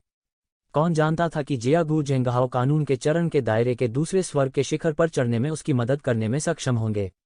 कौन जानता था कि जियागु झेंगहाओ इतनी जल्दी गुप्त तकनीक का उपयोग करने में सक्षम होगी। हालांकि उसने पहले की तुलना में बहुत सुधार किया था, फिर भी कानून के चरण के दायरे के दूसरे स्वर्ग के शिखर के बीच एक बड़ा अंतर था। जियागु झेंगहाओ को ठंडेपन से देखते हुए उसकी आंखें ठंडी थीं। उसने एक कदम आगे बढ़ाया और जियागु झेंगहाओ का पीछा किया। टकराना! जियागु झेंगहाओ को सीधे गेंद की तरह उड़ा दिया गया। उसने जमीन पर जोर से मारा और एक बड़ा गड्ढा बना दिया। जियागु झेंगहाओ को नहीं पता था कि उसकी छाती में कितनी पसलियां टूट गई हैं। उसे लगातार खून की खांसी हो रही थी। उसने ये शिवेन की आंखों में नाराजगी भरी निगाहों से देखा। हालांकि उसकी आंखों में और भी अधिक भयभीत अभिव्यक्ति थी। उसे ये शिवेन ने इस हद तक पीटा था कि वो डर गया था। यहाँ तक अगर वह अहंकारी था, भले ही उसके पास अतीत में एक शानदार युद्ध रिकॉर्ड था, वो एक शिवेन के सामने कुछ भी नहीं था। वह उस पर बिल्कुल भरोसा नहीं कर सकता था। अब वह वास्तव में निराशा महसूस कर रहा था। वह उन लोगों की भावनाओं को महसूस कर सकता था जो उसके द्वारा पराजित, मारे गए और अपंग हुए थे। यह पहली बार था जब उसने महसूस किया कि वह इतनी रोमांचक स्थिति में है। ये जिवेन कदम दर कदम नीचे चला गया, जैसे कि वह पार्क में चहलकदमी कर रहा हो, जब तक कि वह जियागु झेंगहाओ के सामने नहीं आ गया। वह क्या करने वाला है? इस समय सबके मन में यह विचार आया। हर कोई नहीं जानता था कि ये शिवेन क्या करना चाहती थी, लेकिन अब ये शिवेन का पलड़ा भारी हो गया था। वह विजेता था और हर कोई केवल बेबसी से उसकी ओर देख सकता था। वास्तव में मैं यह कहना भूल गया कि मैं बहुत कंजूस व्यक्ति हूँ। ये जिवेन मुस्कुराए, उसके शरीर की चीख हिल गई और उसके शरीर का रक्त गायब हो गया। लेकिन जियागु झेंगहाओ की नज़र में यह मुस्कान बेहद भयानक थी। तुम क्या करने जा रहे हो? जियागु झेंगहाओ चिल्लाए बिना नहीं रह सका। क्या तुमने नहीं कहा था कि तुम मेरे हाथ और पैर तोड़ दोगे और मेरी मार्शल आर्ट को पंगु बना दोगे? मुझे लगता है कि यह पहली बार नहीं है जब तुमने ऐसा किया है। आज मैं तुम्हें उन लोगों के विचारों का स्वाद लेने दूंगा जो तुम्हारे हाथों मारे गए हैं, या जिन्होंने तुम्हारे कारण मृत्यु से भी बदतर जीवन जिया है। ये जिवेन मुस्कुराए और हंसना जारी रखा। इस वक्त सभी हैरान रह गए। किसी को उम्मीद नहीं थी कि ये जिवेन वास्तव में जियागु झेंगहाओ को अपंग करने की हिम्मत करेगी। इससे पहले जब जियागु झेंगहाओ ने कहा था कि वह ये जिवेन को पंगु बना देगा, तो कई लोगों ने इसे गंभीरता से नहीं लिया। यहाँ तक ये फैंग और अन्य भी जियागु झेंगहाओ को ये जिवेन को अपंग नहीं करने दे सकते थे, इसलिए उन्होंने इसे केवल क्रोध के शब्दों के रूप में माना। बेशक हर कोई यह भी जानता था कि जियागु झेंगहाओ का रिकॉर्ड खराब था और अनगिनत लोग उसके कारण अपंग हो गए थे। लेकिन फिर भी वे अभी भी विश्वास नहीं कर पा रहे थे कि कोई वास्तव में उसे अपंग करने की हिम्मत करेगा। जियागु झेंगहाओ घमंडी था, लेकिन वह जियागु झेंगहाओ था। उनके पास ताकत, आत्मविश्वास और पृष्ठभूमि थी। जियागु कबीले में वह एक प्रसिद्ध प्रतिभा भी थे। जब उसने पिछली बार दानव कबीले के स्वर्ग के गौरव को मार डाला तो इससे दोनों कुलों के बीच कुछ हद तक घर्षण पैदा हो गया। अंत में जियागु झेंघाओ की रक्षा के लिए जियागु कबीला आगे आया। कोई कल्पना कर सकता है कि जियागु झेंघाओ जियागु कबीले में कितना महत्वपूर्ण था। भले ही कई लोगों में उसे हराने की क्षमता हो, लेकिन वे ऐसा नहीं करना चाहते थे, अन्यथा वे जियागु कबीले को भड़का देंगे। यह सिर्फ एक गर्म आलू था। जब तक यह निजी तौर पर नहीं होता और किसी ने इसे नहीं देखा, कोई भी जियागु झेंघाओ के साथ कुछ भी करने का चुनाव नहीं करेगा। उन सभी को संदेह था, लेकिन जाहिर है यह अनकहा नियम येशिवेन के लिए बेकार था। मैं एक बहुत ही निष्पक्ष व्यक्ति हूँ। मैं दूसरों के साथ वैसा ही व्यवहार करूंगा जैसा वे मेरे साथ करते हैं। अब तक कोई अपवाद नहीं रहा है। येशिवेन हंसी। गोरा, सभी बेहोश होने वाले थे। गोरा, इसका निष्पक्षता से क्या लेना देना है? आप क्या कर रहे हैं? यदि आप मेरी मार्शल आर्ट को पंगु बना देते हैं तो जियागु क्लान निश्चित रूप से आपको जाने नहीं देगा। जियागु झेंघाओ आखिरकार डर गया। इस समय उसके मन में पश्चाताप होने लगा। उसने ऐसे पागल को अकारण क्यों उकसाया? उसने हमेशा महसूस किया था कि उसके कार्य पहले से ही बहुत बेईमान थे। हालांकि उसके सामने येशिवेन की तुलना में यह कुछ भी नहीं था। एक जोरदार थप्पड़ पड़ा। जियागु झेंघाओ अभी भी कुछ कहना चाहता था, लेकिन उसे येशिवेन ने थप्पड़ मार दिया।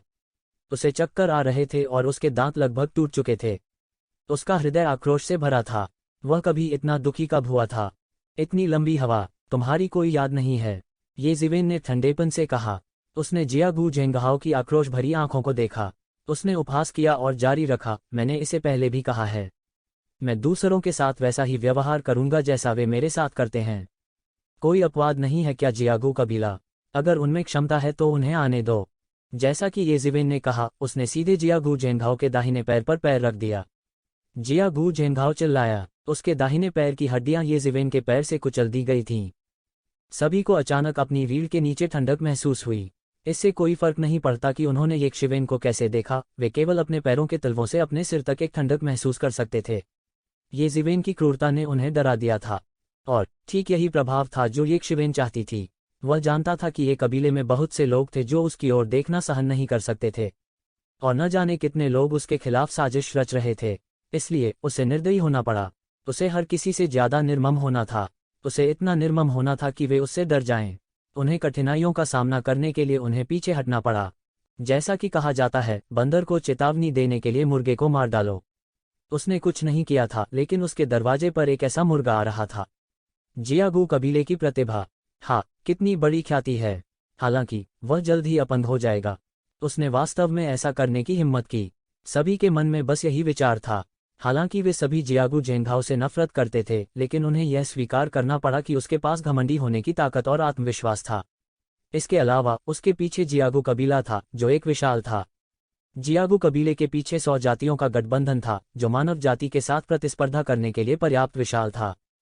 रिश्तों की इन परतों के कारण वे जियागु झेंघाओ से नाराज थे, लेकिन बोलने की हिम्मत नहीं कर रहे थे। भले ही येसुए और अन्य लोग जियागु झेंघाओ को हरा दें, वे ऐसा करने की हिम्मत नहीं करेंगे। उनके दिल में संदेह था, इसलिए उन्होंने येशिवेन और जियागु झेंघाओ जैसा पागलपन करने की हिम्मत नहीं की। तुमने वास्तव में मेरे पैर को अपंग करने की हिम्मत की। जियागु झेंघाओ ने अपनी आंखें खोलीं और दहाड़ा। ऐसा लग रहा था कि येशिवेन की लात ने आखिरकार उसे एक सपने से जगा दिया। वह स्वप्न में अजेय था। कोई शत्रु उसका विरोधी नहीं हो सकता। हालांकि जागने के बाद उन्होंने महसूस किया कि सपने में उन्होंने जो कुछ दूसरों के साथ किया था, वह अब उन पर इस्तेमाल किया जा रहा था। जियागु झेंघाओ ने अपनी खुली आंखों से जियागु झेंघाओ को देखा। जियागु झेंघाओ दहाड़ा। कानून अभिव्यक्ति क्षेत्र में प्रवेश करने के बाद उसका भौतिक शरीर स्वाभाविक रूप से सामान्य लोगों की तुलना में कहीं अधिक शक्तिशाली था। भले ही उसके हाथ पैर टूट गए हों, उन्हें फिर से जोड़ने का एक तरीका था।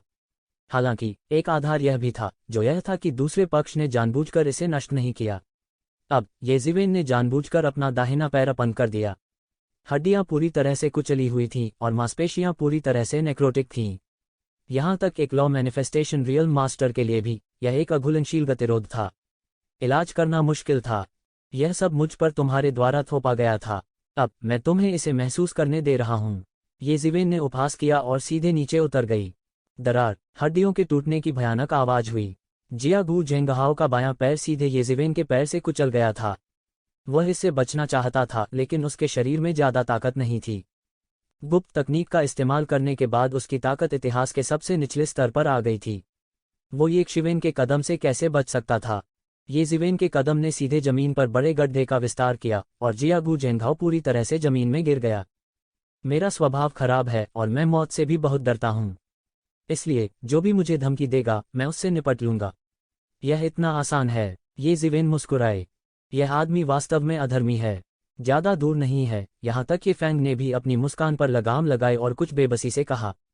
वह हमेशा से एक संकट मोचक रहा था, लेकिन जब उसने ये शिवेन को ऐसा करते देखा तब भी उसे एक तरह का एहसास हुआ। मदर सीकर, यह वास्तव में बहुत संतोषजनक था। दरअसल सभी ने यही महसूस किया था। चौंकने के साथ साथ वे बहुत संतुष्ट भी थे। जियागू जेंगहाओ अहंकारी और निरंकुश था। मानव शक्तियों के केंद्र माउंट क्यूई के ये वंश में भी वह अभी भी अहंकारी था। दूसरे शब्दों में, उसने ये कबीले को बिल्कुल भी गंभीरता से नहीं लिया। उसे यकीन था कि ये कबीले में कोई भी उसके साथ कुछ भी करने की हिम्मत नहीं करेगा।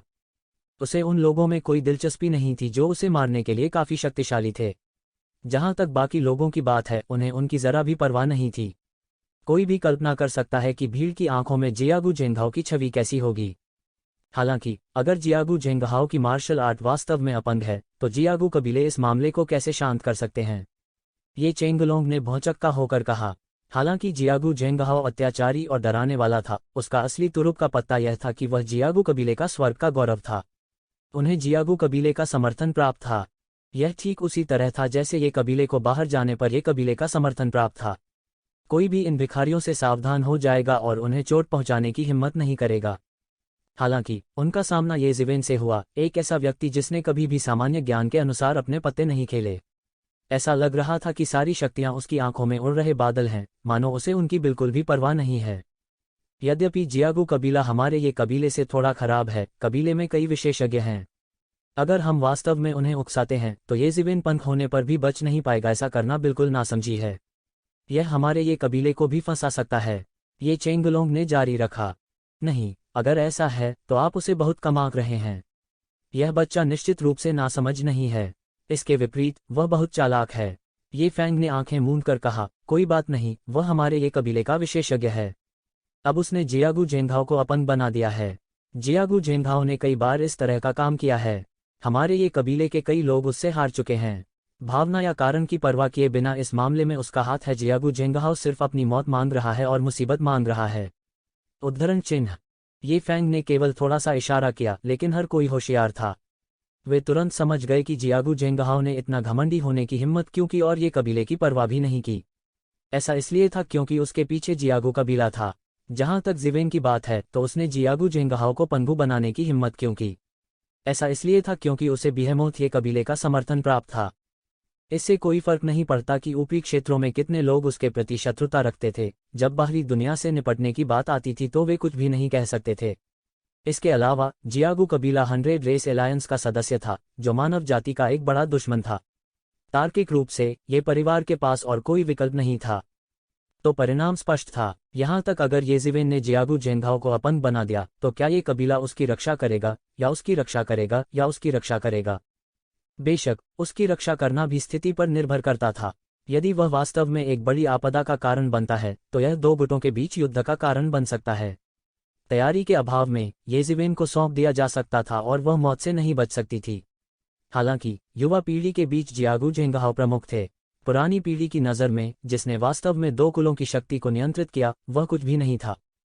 सबसे अच्छे रूप में वे दोनों सिर्फ लड़ने वाले बच्चे थे। यह थोड़ी निर्ममता के अलावा और कुछ नहीं था। तो क्या हुआ? भले ही हमारा बच्चा थोड़ा अनियंत्रित हो, उसे यह बताने की बारी नहीं है कि क्या करना है। यह आदमी वास्तव में स्थिति का लाभ उठाना जानता है। दूसरी तरफ ये फैन ने भी इस बिंदु को देखा। उसकी तुलना में ये माओ और ये कैब बहुत अधिक घबराए हुए थे, और ये कियाओ का छोटा सा चेहरा डर से पीला पड़ गया था।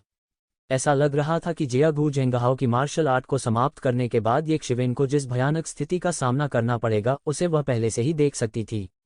वे नहीं चाहते थे कि चंद दिनों में उनके इस भाई की दर्दनाक मौत हो। उनके घबराए हुए भावों को देखकर ये फैन मुस्कुराया और कहा, चिंता मत करो, यह आदमी ठीक हो जाएगा। जियागू कबीले केवल लोगों को डरा सकता है, वे उसे डरा नहीं पाएंगे। लेकिन आखिरकार यह जियागू कबीला है। अगर भाई वेन ने वास्तव में जियागू जेंघाओ को अपंग बना दिया है तो मुझे डर है कि जियागू कबीला इसे जाने नहीं देगा। तू माओ ने कहा, चिंता मत करो, वास्तव में कई चीजें उतनी जटिल नहीं हैं जितना आप सोचते हैं। जियागू कबीला कितना भी शक्तिशाली क्यों न हो, क्या वे हमारे ये कबीले में आने की हिम्मत करते हैं? ये फैन शरारत से मुस्कुराई। इस घटना के बाद न केवल यह बच्चा ठीक हो जाएगा, बल्कि इसे कुछ लाभ भी मिलेगा, महान लाभ। मुझे नहीं पता कि कितने लोग जियागू जेंघाओ को नापसंद करते हैं। अब जब ये शिवेन ने उससे निपट लिया है तो कुछ लोग यही चाहते हैं। ये माओ, ये क्या और ये कियाओ मूर्ख नहीं थे, वे बस चिंतित थे। अब जब ये फैन ने यह कहा, वे तुरंत समझ गए। यह खतरनाक लग रहा था, लेकिन वास्तव में यह उतना खतरनाक नहीं था जितना उन्होंने सोचा था। दूर से चीखने की आवाज आई और फिर जोरदार धमाका हुआ। जियागू जेंघाओ का डंटियन ये जिवेन के पैर से कुचल गया था। ये जिवेन के अपंग जियागू जेंघाओ की खबर पूरे ये कबीले में हवा के झोंके की तरह फैल गई। इन युवा संभ्रांत लोगों के साथ जो लड़ाई देख रहे थे, यह जल्द ही पूरे ये कबीले का विषय बन गया। और मार्शल एसेंस टावर की 8वीं मंजिल को तोड़ने के बाद ये जिवेन नाम अंततः ये कबीले में प्रसिद्ध हो गया। पहले बहुत से लोगों ने ये जिवेन को गंभीरता से नहीं लिया क्योंकि वह केवल मार्शल एसेंस टावर की 8वीं मंजिल से टूट गया था। अब हर किसी को ये शिवेन को एक अलग नजरिए से देखना था। जियागू जेंघाओ की प्रतिष्ठा के बारे में बहुत से लोग जानते थे। शायद पुरानी पीढ़ी के कई लोगों ने जियागू जेंघाओ को गंभीरता से नहीं लिया। हालांकि यह स्पष्ट रूप से युवा पीढ़ी के विचारों का प्रतिनिधित्व नहीं करता था। युवा पीढ़ी के बीच जियागू जेंघाओ निस्संदेह कई किंवदंतियों में से एक थे। अब वो ये शिवेन से हार गए थे। न केवल वह हार गया, बल्कि ये जिवेन ने अपने हाथ और पैर भी तोड़ दिए और अपनी मार्शल आर्ट को पंगु बना दिया। इस तरह के एक क्रूर दृष्टिकोण ने बहुत से लोगों को भयभीत कर दिया, जिन्होंने बुरे इरादे रखे थे। जियागू जेंघाओ को उकसाना मुश्किल था। इसका कारण यह नहीं था कि वह बहुत मजबूत था, बल्कि इसलिए कि वह एक पागल था। उसने ये कियान का अनादर करने वाले व्यक्ति को मारने के लिए दानव कबीले के भीतरी इलाकों में हजारों मील जाने का साहस किया। ऐसे व्यक्ति को पागल नहीं कहा जा सकता। इस दुनिया में सबसे ज्यादा मुश्किल लोगों को भड़काने वाले पागल थे, क्योंकि इन पागलों की हरकतों को सामान्य तरीके से समझने का कोई तरीका नहीं था। अब ये जिवेन, जिसने जियागू जेंघाओ के हाथ और पैर तोड़ने और उसकी मार्शल आर्ट को अपंग करने की हिम्मत की, निस्संदेह कई लोगों की नज़रों में पागल हो गया था। उसके हाथों को तोड़ना और उसकी मार्शल आर्ट को पंगु बना देना कोई बड़ी बात नहीं लगती थी। जो ये कबीले में एक उच्च पद पर चढ़ सकते थे और उत्कृष्ट क्षेत्र में खेती कर सकते थे, और इन सबसे ऊपर उनके हाथों पर कुछ रक्त ऋण थे। यह अपने आप में कोई बड़ी बात नहीं थी। हालांकि मुख्य बिंदु यह था कि आपने किसके हाथ तोड़े और उसकी मार्शल आर्ट को पंगु बना दिया। जियागू जेंघाओ ने उस समय दानव कबीले के स्वर्ग के गौरव को मार डाला, जिससे वह प्रसिद्ध हो गया और एक पागल के रूप में अपनी प्रतिष्ठा स्थापित कर ली। हालांकि ये जिवेन अब उससे भी ज्यादा पागल थी। अतीत में जियागू जेंघाओ की सारी प्रतिष्ठा ये जिवेन के सामने बकवास थी। अगर ये शिवेन अपने हाथ और पैर तोड़ना चाहता तो वह ऐसा करता। यदि ये शिवेन अपनी मार्शल आर्ट को अपंग करना चाहते हैं तो वे ऐसा करेंगे। ऐसे निर्मम व्यक्ति को भड़काने की हिम्मत दूसरे कैसे कर सकते हैं? ये शिवेन का भी यही उद्देश्य था। इससे काफी परेशानी से बचा जा सकता है। भले ही उसे पागल समझा जाता हो, वह बेहतर जानता था कि वह पागल है या नहीं। उसे दूसरों की राय की परवाह क्यों करनी चाहिए? अगर उसे नहीं पता होता कि ये कबीले में ऐसे लोग हैं जो उसे नापसंद करते हैं, तो शायद उसने ऐसा नहीं किया होता। हालांकि क्योंकि वह जानता था, उसे अपनी प्रतिष्ठा स्थापित करने के लिए इस पद्धति का उपयोग करना पड़ा। इसके अलावा उनकी नज़रों में जियागू जेंघाओ जो मिला उसका हकदार था। यदि वह आज पराजित होता तो वह वही होता जिसके हाथ पैर टूट जाते और अपंग हो जाते। सहानुभूति की कोई बात नहीं थी। वास्तविकता क्रूर थी। ये जिवेन को ये परिवार जैसी जगह में सावधान रहना पड़ा जहां कई विशेषज्ञ थे। उसी समय ये परिवार की गहराई का पता लगाना असंभव था। ये जिवेन के अपंग जियागू जेंघाओ की खबर हवा की तरह पूरे ये परिवार में फैल गई। ये जिवेन सबसे प्रसिद्ध युवक बन गए थे। पुरानी पीढ़ी के विशेषज्ञों को छोड़कर, जो साल भर बंद कमरे में प्रशिक्षण लेते थे, ये शिवेन को मूल रूप से हर कोई जानता था। ये जुनहाए और ये जुन्यान को नहीं पता था कि लुओय शहर के अलग होने की खबर सुनकर उन्हें क्या कहना चाहिए। ये जिवेन केवल थोड़ी देर के लिए बाहर गए थे, लेकिन उन्होंने पहले ही इतना बड़ा हंगामा कर दिया था। यहाँ तक कि उसने एक स्वर्ग के गौरव विशेषज्ञ को अपंग बना दिया था। लंबे समय के बाद ये जुनहाई ने उत्साह से कहा, दूसरा भाई, हमारा एक वंशज है, हमारा एक उत्तराधिकारी है। समय बीतने के कारण यह मामला शांत नहीं हुआ। इसके विपरीत जैसे जैसे समय दिन ब दिन बीतता गया, 3 महीने पलक झपकते ही बीत गए। यह मामला और भी तूल पकड़ गया क्योंकि जल्द ही यह खबर फैल गई। जब जियागू जेंघाओ के अपंग होने की खबर जियागू कबीले में पहुंची तो जियागू कबीले में हर कोई गुस्से में था। उन्होंने सर्वसम्मति से ये परिवार को ये शिवेन को सौंपने के लिए कहा। वे जियागू कबीले की लाज धोने के लिए ये जिवेन के खून का इस्तेमाल करना चाहते थे। हालांकि जैसा कि येसुए और अन्य लोगों ने अनुमान लगाया था, ये परिवार ने जियागो कबीले के अनुचित अनुरोध की बिल्कुल भी परवाह नहीं की। यह एक सामान्य लड़ाई थी। मुठियों की आंखें नहीं होती। यह अवश्यंभावी था कि जनहानि होगी। जब ये परिवार को यह जवाब मिला तो ये परिवार में सभी ने खुशी महसूस की। जब जियागू झेंगहाओ ने ये परिवार के कई अभिजात वर्ग को अपंग बना दिया था, तो जियागू परिवार ने उसे दंडित करने से इनकार कर दिया था। उनके पास एकमात्र उपाय जनता के सामने यह घोषणा करना था कि उन्होंने जियागू झेंगहाओ को कैद कर लिया है। वास्तव में वे जियागू झेंगहाओ को पालने पोसने के लिए एक गुप्त दायरे में ले आए थे। जब जियागू झेंगहाओ बाहर आए तो उनकी खेती बहुत बढ़ गई थी। बाद में उन्होंने दानव कबीले की सर्वोच्च प्रतिभा को मारने के लिए दानव कबीले के हजारों मील तक दानव कबीले का पीछा किया। यह कहा जा सकता है कि जियागू झेंगहाओ के इतने अहंकारी और निरंकुश होने का मुख्य कारण यह था कि जियागू कबीले ने उसे बिगाड़ दिया था। यदि जियागू कबीले का अनुग्रह नहीं होता तो जियागू झेंगहाओ ने ऐसा निडर काम नहीं किया होता। जबकि बाहर इस वजह से हंगामा हो रहा था, येशिवेन ने इन चीजों की बिल्कुल भी परवाह नहीं की। लुओ शहर में लुओ परिवार की शाखा के प्रांगण में जैसे ही वह वापस आया, उसने एक बंद कमरे में प्रशिक्षण की अवस्था में प्रवेश किया। इस लड़ाई में उसने जो कुछ सीखा था उसे लगातार गहराता गया। उन्होंने इस लड़ाई से बहुत कुछ हासिल किया था। जियातानी झेंगहाओ, जिसने उसकी क्षमता को बढ़ाया था, उससे भी ज्यादा मजबूत थी। इससे उन्हें लड़ने के दौरान सुधार करने का मौका मिला। दुर्भाग्य से इससे पहले कि वह शिखर पर पहुंच पाता, जियातानी मसा को अब और नहीं रोक सका। हालांकि उसने फिर भी उसे बहुत सारे लाभ दिए। वह यह भी बहुत स्पष्ट था कि ये परिवार में मजबूती एक पैर जमाने की नींव थी। केवल शक्तिशाली पर्याप्त शक्ति ही सब कुछ की गारंटी दे सकती है। अगर उसने आज अपने हाथ पैर तोड़ दिए और अपनी मार्शल आर्ट को खत्म कर दिया, तो कितने लोग उसके लिए शिकायत करेंगे? क्या ये परिवार उसके लिए जियागू कबीले से युद्ध करेगा? यह बिल्कुल असंभव था। स्पष्ट रूप से कहें तो विजेता को दोष नहीं देना चाहिए। वह अब विजेता था, इसलिए ये परिवार उसके लिए खड़ा होगा और उसकी रक्षा करेगा। पिछले कुछ दिनों में वह इन स्पिरिट क्रिस्टल को पागलों की तरह जला रहा था और अंत में उसने अपनी साधना को ट्रांसेंडेंस क्षेत्र के दूसरे स्वर्ग के शिखर पर पहुंचा दिया था। हालांकि प्रगति बहुत तेज थी, स्पिरिट क्रिस्टल की खपत भी बहुत तेज थी। यह लगभग 50 मिलियन स्पिरिट क्रिस्टल एक दिन की दर से था। दूसरों ने खेती के बदले समय का उपयोग किया, लेकिन उन्होंने तेजी से आगे बढ़ने के लिए खेती के बदले आध्यात्मिक क्रिस्टल और रक्त पत्थरों का इस्तेमाल किया। हालांकि खपत सामान्य कल्टीवेटर की तुलना में बहुत अधिक होगी, उसके पास और कोई विकल्प नहीं था। वह अच्छी तरह जानता था कि समय दूसरों के लिए बहुत समृद्ध हो सकता है, लेकिन उसके लिए समय ही एक ऐसी चीज थी जिसकी सबसे ज्यादा कमी थी। जब उन्होंने अपनी साधना को कानून के चरण के दायरे के तीसरे आकाश में धकेलना जारी रखने की योजना बनाई, तो उच्च अधिकारी, जो हमेशा उनके अस्तित्व के प्रति उदासीन रहे, ने आखिरकार जवाब दिया। संदेशवाहक के रूप में काम करने वाला व्यक्ति कोई और नहीं बल्कि येसुई थी। येजिवेन के पास बाहर आने के अलावा कोई चारा नहीं था। 3 महीने तक उसे न देखने के बाद येसु की खेती पहले से भी अधिक अत्याचारी हो गई थी। वह वास्तव में एक सफलता से दूर नहीं थी। इन प्रतिभाओं का संचय सामान्य लोगों की तुलना में कहीं अधिक गहरा था, इसलिए एक बार जब वे टूट गए तो वे जल्दी से चरम अवस्था में पहुंच सकते थे। मैंने आपको कुछ महीनों से नहीं देखा है और आपकी साधना में फिर से सुधार हुआ है। यदि आपके पास यह साधना कुछ महीने पहले होती तो जियागू झेंगहाओ निश्चित रूप से आपका विरोधी नहीं होता। वह अपनी पूरी ताकत का उपयोग करने के योग्य भी नहीं होता। ये जू ने कहा। उसके ठंडे चेहरे पर प्रशंसा के भाव थे। हालांकि येशिवेन का मतलब घमंडी होना नहीं था। कुछ महीने पहले जियागू झेंगहाओ के साथ लड़ने के मुकाबले वह अब काफी मजबूत हो गया था। इसी तरह वह कुछ महीने पहले ही था। यदि जियागू झेंगहाओ ने इन कुछ महीनों को बर्बाद नहीं किया होता तो उसकी खेती में काफी प्रगति होती। वह इन शीर्ष प्रतिभाओं की साधना गति को कभी कम नहीं आंकेगा।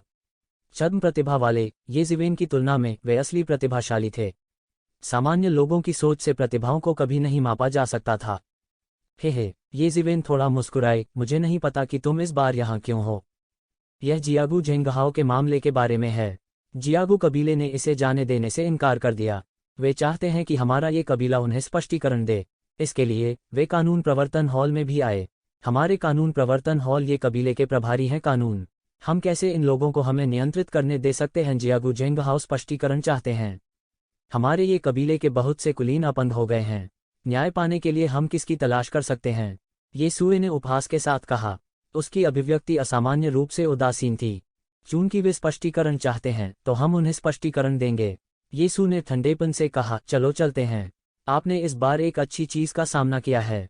येजिवेन और येजुए लुओए शहर के शाखा परिवार के प्रांगण से निकले और सीधे गैस्ट सिटी के कानून प्रवर्तन हॉल में गए। रास्ते में येशिवेन ने आखिरकार येजू से ये बातें सुनी। यह पता चला कि जियागो कबीले ने इस बार इसे जाने देने से इनकार कर दिया। वे चाहते थे कि ये कबीला स्पष्टीकरण दे, विशेष रूप से अपराधी। येशिवेन उसके दिल में नफरत को शांत करने के लिए उसे फांसी देना चाहती थी। इसके अलावा उन्होंने ये क्लान को बड़ी मात्रा में संसाधनों की भरपाई करने के लिए कहा और कई अनुचित मांगें की। ये कबीला इसे कैसे स्वीकार कर सकता है? ये कबीले ने तुरंत मना कर दिया। हालांकि जियागो कबीले के इन लोगों का इरादा इसे जाने देने का नहीं था। इसके विपरीत उन्होंने दूतों की एक और लहर भेजी ताकि ये वंश अपना सिर नीचा कर सके। ये कबीले के कानून प्रवर्तन हॉल के लोग और भी अधीर थे। मूल रूप से ये लोग ये कबीले के कानून प्रवर्तन हॉल में ये कबीले के कानूनों के प्रभारी थे। वे आमतौर पर आक्रामक लोग थे जो बाहरी लोगों के खिलाफ सख्त होने की वकालत करते थे। इस समय जियागो कबीला वास्तव में उन्हें स्पष्टीकरण देने के लिए कानून प्रवर्तन हॉल को धमकी देना चाहता था। इसने कानून प्रवर्तन हॉल के उच्च अधिकारी को पूरी तरह से नाराज कर दिया। चूंकि वे स्पष्टीकरण चाहते थे तो वे उन्हें एक देंगे। येशुए की बातें सुनकर ऐसा लगा कि यह कोई बुरी बात नहीं थी। येशिवेन को थोड़ी राहत मिली। येशिवेन, क्या तुमने किसी उच्च अधिकारी को नाराज किया है? रास्ते में अचानक येजू ने पूछा। आप क्यों कहते हो कि? येशिवेन ने उसका दिल कसते हुए पूछा। येशुए एक पल के लिए रुकी और बोली, मुझे यकीन है कि तुम ये कबीले के नियमों से वाकिफ हो, इस बात की परवाह किए बिना कि यह एक शाखा कबीला है, मुख्य गोत्र या यहाँ तक एक नाजायज बच्चा या ये वंश का वंशज है। जब तक वे अपनी प्राकृतिक प्रतिभा को प्रकट करते हैं तब वे कबीले के उच्च अधिकारी द्वारा मूल्यवान होंगे और होंगे बढ़ावा। उदाहरण के लिए, ये जिन को एक गुप्त दायरे में लाया गया है और पुश्तैनी पूजा समारोह के दौरान दुनिया को विस्मित करने के लिए बड़ी सावधानी से उसका पालन पोषण किया जा रहा है। येशिवेन ने सिर हिलाया। वह यह जानता था, चाहे वह एक कबीला हो या एक संप्रदाय, अगर वे लंबे समय तक समृद्ध होना चाहते हैं तो उनके पास हर कीमत पर प्रतिभाओं को प्रशिक्षित करने के लिए जागरूकता और तंत्र होना चाहिए। ये फैन के लिए भी यह इस समय के दौरान तय किया गया है। जल्द ही एक बड़ा बुजुर्ग होगा जो कई वर्षों से बंद कमरे में प्रशिक्षण ले रहा है। वह व्यक्तिगत रूप से बाहर आएगा और उसे एक शिष्य के रूप में ग्रहण करेगा। उसे सावधानीपूर्वक प्रशिक्षित किया जाएगा। येशुए ने एक खबर कही जो येशिवेन को नहीं पता थी। इस दौरान ये फैन के इंतजाम भी गड़बड़ा रहे थे। येशिवेन को नहीं पता था कि क्या व्यवस्था होगी। हालांकि इसके बारे में सोचने के बाद यह सामान्य था। ये फैन की प्रतिभा के साथ उच्च अधिकारी के लिए उस पर ध्यान देना बहुत अधिक नहीं होगा। हालांकि आपके कारण असहमति हुई है। मैंने केवल इसके बारे में सुना है। ऐसा लगता है कि उच्च अधिकारी नहीं चाहते कि आपको बहुत अधिक संसाधन मिलें। येशु ने एक पल के लिए झिझकते हुए कहा, ऐसा लगता है कि कुछ लोग आपके प्रशिक्षण का घोर विरोध कर रहे हैं, इसलिए आपके लिए व्यवस्था में अब तक देरी हुई है। येशुए ने येशिवेन के हाव भाव को देखा। ऐसा लग रहा था कि उनके हाव भाव में जरा भी बदलाव नहीं आया है। वह या तो गुस्से में था या हैरान था। ऐसा लग रहा था कि उसे जरा भी परवाह नहीं है। इस तरह का रवैया सबसे ज्यादा चिंताजनक था। अगर येशिवेन नाराज थे तो इसका मतलब था कि उन्हें अभी भी ये कबीले के प्रशिक्षण की परवाह है। हालांकि येशिवेन के वर्तमान रवैये से उसे समझ में आ गया था कि येशिवेन को एक क्लान के प्रशिक्षण की कोई परवाह नहीं थी। दूसरे शब्दों में, ये कबीला उसके लिए बिल्कुल भी आकर्षक नहीं था। हालांकि इसके बारे में सोचते हुए ये कबीले के बिना भी येशिवेन इन सैकड़ों वर्षों में अभी भी इस स्तर तक पहुंचने में सक्षम होगी। येशु ने आह भरी। ये कबीले के प्रति निष्ठा और सामंजस्य के संदर्भ में निश्चित रूप से जो सबसे अधिक वफादार और ये कबीले के प्रति समर्पित थे वे ये थे जो ये कबीले में बड़े हुए थे। उसके बाद शाखा परिवारों के लोग थे और अंत में खून और नाजायज बच्चे जो बाहर भटक रहे थे। ये लोग अक्सर ये कबीले के संसाधनों का लाभ नहीं उठा पाते थे। चूंकि उनके पास कोई लाभ नहीं था, स्वाभाविक रूप से उनके पास कोई अच्छा प्रभाव या निष्ठा नहीं थी। वे सामान्य लोग होते तो अच्छा होता। हालांकि वे येशिवेन की तरह प्रतिभाशाली थे। यदि मार्शल एसेंस टॉवर की 8वीं मंजिल से गुजरना उसकी क्षमता साबित करता है तो अपन जियागो जिंगहाओ ने साबित कर दिया कि उसके पास एक शीर्ष स्वर्ग के गौरव विशेषज्ञ की ताकत है। हालांकि उच्च अधिकारी जिन्होंने हमेशा हर कीमत पर प्रशिक्षण प्रतिभाओं पर जोर दिया था, वास्तव में इस बार असहमति थी। नतीजतन येशिवेन का प्रबंधन अब तक किसी नतीजे पर नहीं पहुंच पाया था। ऐसा बर्ताव लोगों के बीच असंतोष कैसे पैदा नहीं कर सकता था। इस बार येशुए ऊपर के लोगों की हरकतों को समझ नहीं पाए। वह नहीं जानता था कि वे क्या करना चाहते हैं। इतना सीधा सादा सच तो उसे भी समझ में आ गया। ऊपर वाले क्यों नहीं समझे? हालांकि वह अब उच्च अधिकारी के मामलों में हस्तक्षेप नहीं कर सकता था। शायद भविष्य में एक दिन वह भी उन उच्चाधिकारियों में से एक बन जाएगा, लेकिन वह निश्चित रूप से अब नवयुवक नहीं होगा। उसने येशिवेन को यह नहीं बताया कि उच्च अधिकारी येशिवेन के प्रति उदासीन नहीं थे। ये जिवेन द्वारा जियागू जेंगहाओ को अपंग करने के बाद भी एक कहावत थी कि जियागू कबीले के गुस्से को खत्म करने के लिए उन्हें बस ये जिवेन को सौंप देना चाहिए। एक कहावत भी थी कि यह मुख्यधारा बन गया था। हालांकि उसने यह नहीं कहा, ये शिवेन इसका अनुमान कैसे नहीं लगा सकती थी। जैसा कि येसुए ने अनुमान लगाया था, ये जिवेन वास्तव में इसके प्रति उदासीन थी। उन्होंने ये क्लान द्वारा दिए गए प्रशिक्षण की ज्यादा परवाह नहीं की। वास्तव में वह ये कबीले पर निर्भर नहीं था। क्या वह वहां तक नहीं आया जहां वह अभी था? उसके लिए ये परिवार का पालन पोषण बिल्कुल कुछ ऐसा था जो वह बिना कर सकता था। हालांकि ये कबीले के प्रशिक्षण से अधिक लाभ थे, फिर भी कई बाधाएं थीं। यह शायद गर्व की बात नहीं होगी। वास्तव में यदि यह अपने पूर्ववर्ती की अंतिम इच्छा को पूरा करने के लिए नहीं होता, तो वह अपने पूरे जीवन के लिए एक कबीले में कदम नहीं रख पाता। इन बातों से कोई फर्क नहीं पड़ता था। अगर वे उसे प्रशिक्षित नहीं करना चाहते थे तो वह बस छोड़ सकता था। इससे कोई फर्क नहीं पड़ा। मैं समझ गया, ये जिवेन ने सिर हिलाया और कहा। हालांकि हमारा कानून प्रवर्तन हॉल अभी भी आपका बहुत समर्थन करता है। जैसा कि कहा जाता है, पुरस्कार और दंड उचित हैं। चूंकि इस तरह का नियम बनाया गया है तो आप अपने उत्कृष्ट प्रदर्शन के लिए पुरस्कृत होने के लायक हैं, है ना? येसुए ने ये जिवेन को देखा और कहा। ये शिवेन थोड़ी गैर कमिटल थी। येसु ने आगे कहा, अगर मैं तुम्हें हमारे कानून प्रवर्तन हॉल में शामिल होने के लिए आमंत्रित करूं तो तुम क्या सोचते हो? उसने ये जिवेन को जलती हुई निगाहों से देखा। अगर ऐसी प्रतिभा वाला कोई और होता तो स्वाभाविक रूप से बहुत से लोग उसके लिए लड़ने आते और उसे अपने साथ जोड़ लेते। यह कभी भी ये जिवेन की तरह नहीं होता, जो कुछ भी नहीं बन गया था। यह ऐसा था जैसे उसे कोई नहीं चाहता था। उस समय उन्हें ये शिवेन को जीतने के लिए अधिक ऊर्जा खर्च करनी होगी और अधिक कीमत चुकानी होगी। बहुत से लोग ये शिवेन की असीमित क्षमता से अनजान नहीं थे। हालांकि निर्दयी लोग अब भी हिचकिचा रहे थे। वे नहीं जानते थे कि क्या उन्हें उच्च स्तरीय ताकतों के दुश्मन बन जाने चाहिए जिन्होंने ये शिवेन के लिए ये शिवेन का विरोध किया था। यह भी मूलभूत कारण था कि यह मामला अब तक क्यों लटका हुआ था। हालांकि कानून प्रवर्तन हॉल बिल्कुल भी नहीं डरता था, क्योंकि इसकी कोई आवश्यकता नहीं थी। वे ये कबीले के कानूनों के प्रभारी थे। यदि वे कानून को गंभीरता से लागू करना चाहते हैं तो वे अनिवार्य रूप से लोगों को अपमानित करेंगे। ऐसा कहा जा सकता है कि पूरे ये कबीले में उनके दुश्मन थे। बहुत से लोग उन्हें पसंद नहीं करते थे, इसलिए कुछ और लोगों को नाराज करने से कोई फर्क नहीं पड़ेगा। इसके विपरीत यह स्वाभाविक रूप से स्वर्ग के गौरव विशेषज्ञ ये जिवेन को अपने शिविर में खींचने का सबसे अच्छा परिणाम था, जिसे कोई नहीं चाहता था। अब बस एक शिवेन का इशारा बचा था। ये जुए की तुलना में ये जिवेन खामोशी में डूब गई थी। ये परिवार में विभिन्न शाखाओं और शाखाओं के अलावा जो ये परिवार के प्रभारी थे, ये संस्थान सबसे महत्वपूर्ण थे। ये संस्थान स्वर्ग के गौरव विशेषज्ञों के लिए सबसे ठोस समर्थन भी बनेंगे। और कानून प्रवर्तन हॉल निस्संदेह सबसे शक्तिशाली संस्थानों में से एक था। अब ये जिवेन के लिए, जो अभी अभी कबीले में लौटा था, उसके पास इतने मजबूत समर्थन की कमी थी।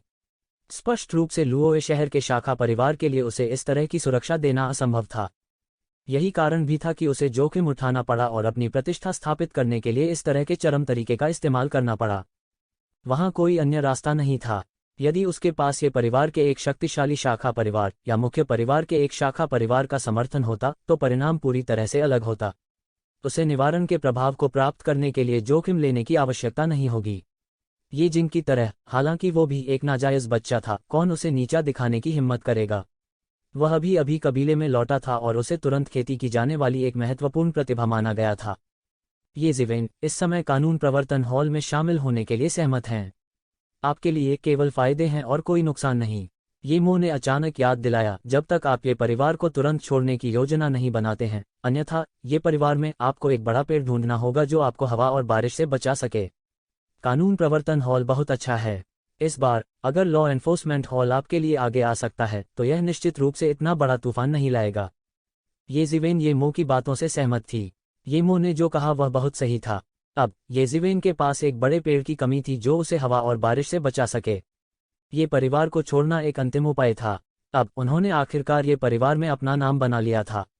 यदि वह इस समय चला गया तो उसके पिछले सभी प्रयास वास्तव में व्यर्थ हो जाएंगे, और यह ये जिवेन का मूल इरादा नहीं था। और अगर वह रहना चाहता था तो कानून प्रवर्तन हॉल निस्संदेह सबसे अच्छा विकल्प था। उनके सबसे कठिन समय में कानून प्रवर्तन हॉल के लोगों ने एक जैतून की शाखा को बढ़ाया जो उनके लिए बहुत मायने रखता था। यद्यपि वह अपने शत्रुओं के प्रति निर्दयी था, वह ऐसा व्यक्ति नहीं था जो उस हाथ को काटता जो उसे खिलाता। वह अपने दिल में बहुत स्पष्ट था कि उसके लिए कौन अच्छा है। जैसा कि उन्होंने कहा, जो कोई भी उनके साथ वैसा ही व्यवहार करेगा वह उनके साथ वैसा ही व्यवहार करेंगे। यह समतुल्य मूल्य का एक साधारण विनिमय था। यह एक जीत का परिणाम था। यदि वह कानून प्रवर्तन हॉल में शामिल हो गए तो कानून प्रवर्तन हॉल में काम करने के लिए एक और स्वर्ग का गौरव होगा। कानून प्रवर्तन हॉल की दीर्घकालिक समृद्धि की गारंटी की एक और परत भी होगी। इसके अलावा ये ज़िवेन को एक विश्वसनीय सहायक भी मिलेगा। यह सोचकर उसने संकोच नहीं किया, सिर हिलाया और कहा, कानून प्रवर्तन हॉल में शामिल होना मेरे लिए वही है जो मैं चाहता हूँ। यीशुए के ठंडे चेहरे ने आखिरकार थोड़ी मुस्कान दिखाई और कहा, इस मामले में हम भविष्य में साथी होंगे। आपको उन जियागू कबीले के बारे में चिंता करने की जरूरत नहीं है। स्वाभाविक रूप से कानून प्रवर्तन हॉल स्वाभाविक रूप से आपके लिए उनकी देखभाल करेगा। ये परिवार के सदस्य होने की पहचान की तुलना में कानून प्रवर्तन हॉल में साथी कामरेडों के बीच संबंध निकट था।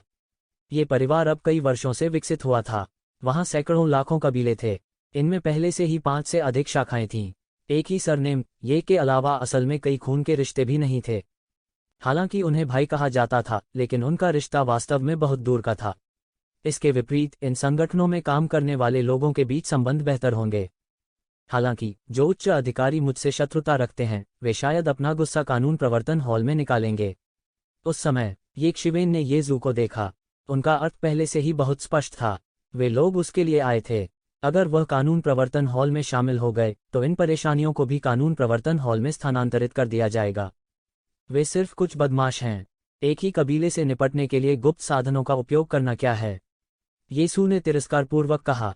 कानून प्रवर्तन हॉल एक कठिन गुट था, इसलिए वे ऐसे लोगों को बर्दाश्त नहीं कर सकते थे जो गुप्त रूप से एक ही कबीले से निपटते थे। चूंकि तुम मेरे कानून प्रवर्तन हॉल में शामिल हो गए हो, तुम मेरे कानून प्रवर्तन हॉल के सदस्य हो। वे बदमाश कैसे शिकायत कर सकते हैं? स्वाभाविक रूप से कोई इन चीजों से निपटेगा। ये ज़िवेन ने सिर हिलाया। इस गारंटी से उन्हें और भी राहत मिली। चैटिंग करते करते दोनों गैस सिटी के लॉ एनफोर्समेंट हॉल में पहले ही पहुंच चुके थे। पिछली बार जब वे आए थे तो यह सुकून भरे माहौल से अलग था।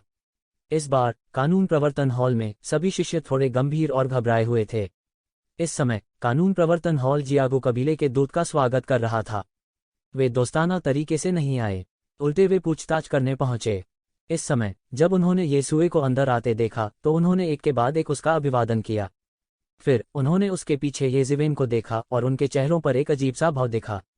वास्तव में इस अवधि के दौरान ये परेशानियां येज़िवेन से शुरू हुईं जो अभी अभी कबीले में वापस आई थीं। हालांकि क्योंकि येसुए यहाँ थी, उन्होंने ज्यादा पूछने की हिम्मत नहीं की। उन्होंने येशिवेन और येसुए को भीतरी हॉल में प्रवेश करते हुए देखा। जैसे ही येज़िवेन ने भीतरी हॉल में प्रवेश किया, उसने एक तेज चीख सुनी। तो तुम छोटे बदमाश को सौंपने का इरादा नहीं रखते? अंदर से एक ठंडी आवाज ने पूछा। यह हमारे दो कुलों के बीच कई वर्षों के अच्छे संबंधों के लिए अच्छी बात नहीं है। अगर यह वास्तव में हमारे दो कुलों के पतन का कारण बनता है तो क्या आप इस जिम्मेदारी को उठाने का साहस करते हैं? दोनों हॉल में चले गए और हॉल में मुख्य सीट पर एक बूढ़े आदमी को काले रंग में बैठे देखा। उसके सफेद बाल और एक युवा चेहरा था। उनकी इत्मीनान से नजर थी। उसके सामने लिनेन के कपड़ों में एक बूढ़ा आदमी था जो उसे गुस्से से घूर रहा था और उसे डांट रहा था। बूढ़े आदमी के पीछे कई विशेषज्ञ काले कपड़े पहने बूढ़े आदमी को घूर रहे थे। यदि दृष्टि मार सकती तो काले वस्त्रों वाला बूढ़ा हजारों बार मारा जाता। हॉल में स्थिति एक नज़र में स्पष्ट थी। येशिवेन को अभी अभी येसू ने याद दिलाया था, इसलिए वह स्वाभाविक रूप से जानता था कि ये लोग कौन थे। मुख्य सीट पर बैठे काले रंग के बूढ़े व्यक्ति को कानून प्रवर्तन हॉल के वर्तमान हॉल मास्टर ये ज़ेंटियन होना चाहिए। ये कबीले के कई उच्च स्तरीय सदस्यों में वह एक बहुत प्रसिद्ध विशेषज्ञ भी थे। न केवल इसलिए कि वह मजबूत था और लंबे समय तक कानून की अभिव्यक्ति के दायरे को पार कर चुका था, बल्कि इसलिए भी कि वह कानून को लागू करने में सख्त और निष्पक्ष था। कई लोग उसके झांसे में आ गए थे। जब लोगों ने उसका वर्णन किया तो उन्होंने कहा कि शौचालय के पत्थर बदबूदार और सख्त हैं, लेकिन वे उसका कुछ नहीं कर सकते। इस बार टाट के बुजुर्ग को जियागो कबीले का दूत होना चाहिए। उसके पीछे जियागो कबीले के कई विशेषज्ञ थे। हालांकि उनमें से कई थे, लेकिन उन्होंने ये ज़ेंटियन के सामने अभिमानी होने की हिम्मत नहीं की। आखिरकार उनके सामने बूढ़ा एक भयानक अस्तित्व था जो उन्हें एक थप्पड़ से पाउडर में बदल सकता था। उसके सामने लिनेन में बूढ़ा आदमी भी, जिसका रवैया सख्त था, बहुत गुस्ताखी करने की हिम्मत नहीं करता था। अन्यथा वह वास्तव में ये ज़ेंटियन द्वारा पीट पीट कर मार डाला जाएगा। ये ज़ेंटियन के बुरे स्वभाव से निपटना आसान नहीं था। यह केवल ये कबीले में ही नहीं बल्कि अन्य जगहों पर भी था। हमारे ये कबीले के मामलों में दखल देना दूसरों पर निर्भर नहीं है। यहाँ तक अगर हमारे बच्चे कुछ गलत करते हैं तो ये कबीले के लोग उन्हें अनुशासित करेंगे। यह आप पर निर्भर नहीं है कि हमें क्या करना है। ये जेंटियन ने इन लोगों की बिल्कुल भी परवाह नहीं की। उसने सिर्फ उदासीनता से कहा। हालांकि उनका लहजा उदासीन था, लेकिन उनके शब्दों में कठोरता ने जियागू कबीले के लोगों के भावों को थोड़ा बदल दिया। वे पहले से ही जानते थे कि इस बूढ़े व्यक्ति से निपटना बहुत कठिन था। वह एक कट्टरपंथी होने के लिए प्रसिद्ध थे। वास्तव में कानून प्रवर्तन हॉल या किसी भी बल का दंड कानून हॉल ज्यादातर शौचालय के गड्ढे से निकलने वाले ऐसे बदबूदार और कठोर पत्थरों से बना था। वे आमतौर पर कानून और अनुशासन के प्रभारी थे। अपराध करने वाले बहुत से लोगों के सामने बात करना बेकार था। उन्हें सख्त होना पड़ा। हालांकि ये परिवार के लोगों ने देने से इनकार कर दिया। उन्होंने केवल इतना कहा कि यह परिवार का आंतरिक मामला है। भले ही वे येज़िवेन को दंडित करना चाहें, कानून प्रवर्तन हॉल जिम्मेदार होगा। उनके पास दबाव बनाने के लिए व्यक्तिगत रूप से कानून प्रवर्तन हॉल में आने के अलावा कोई विकल्प नहीं था। हालांकि उनके सामने बूढ़े आदमी को अफवाहों से निपटना और भी मुश्किल था। उसने उन्हें कोई चेहरा नहीं दिया। तुम यह मत भूलो कि हमारे जियागू जेंघाओ को येज़िवेन ने अपंग बना दिया था। सनी के कपड़ों में बूढ़े ने ठंडेपन से कहा। आपको सच बताने के लिए कि येज़िवेन हमारे ये परिवार के वंशज से ज्यादा कुछ नहीं है।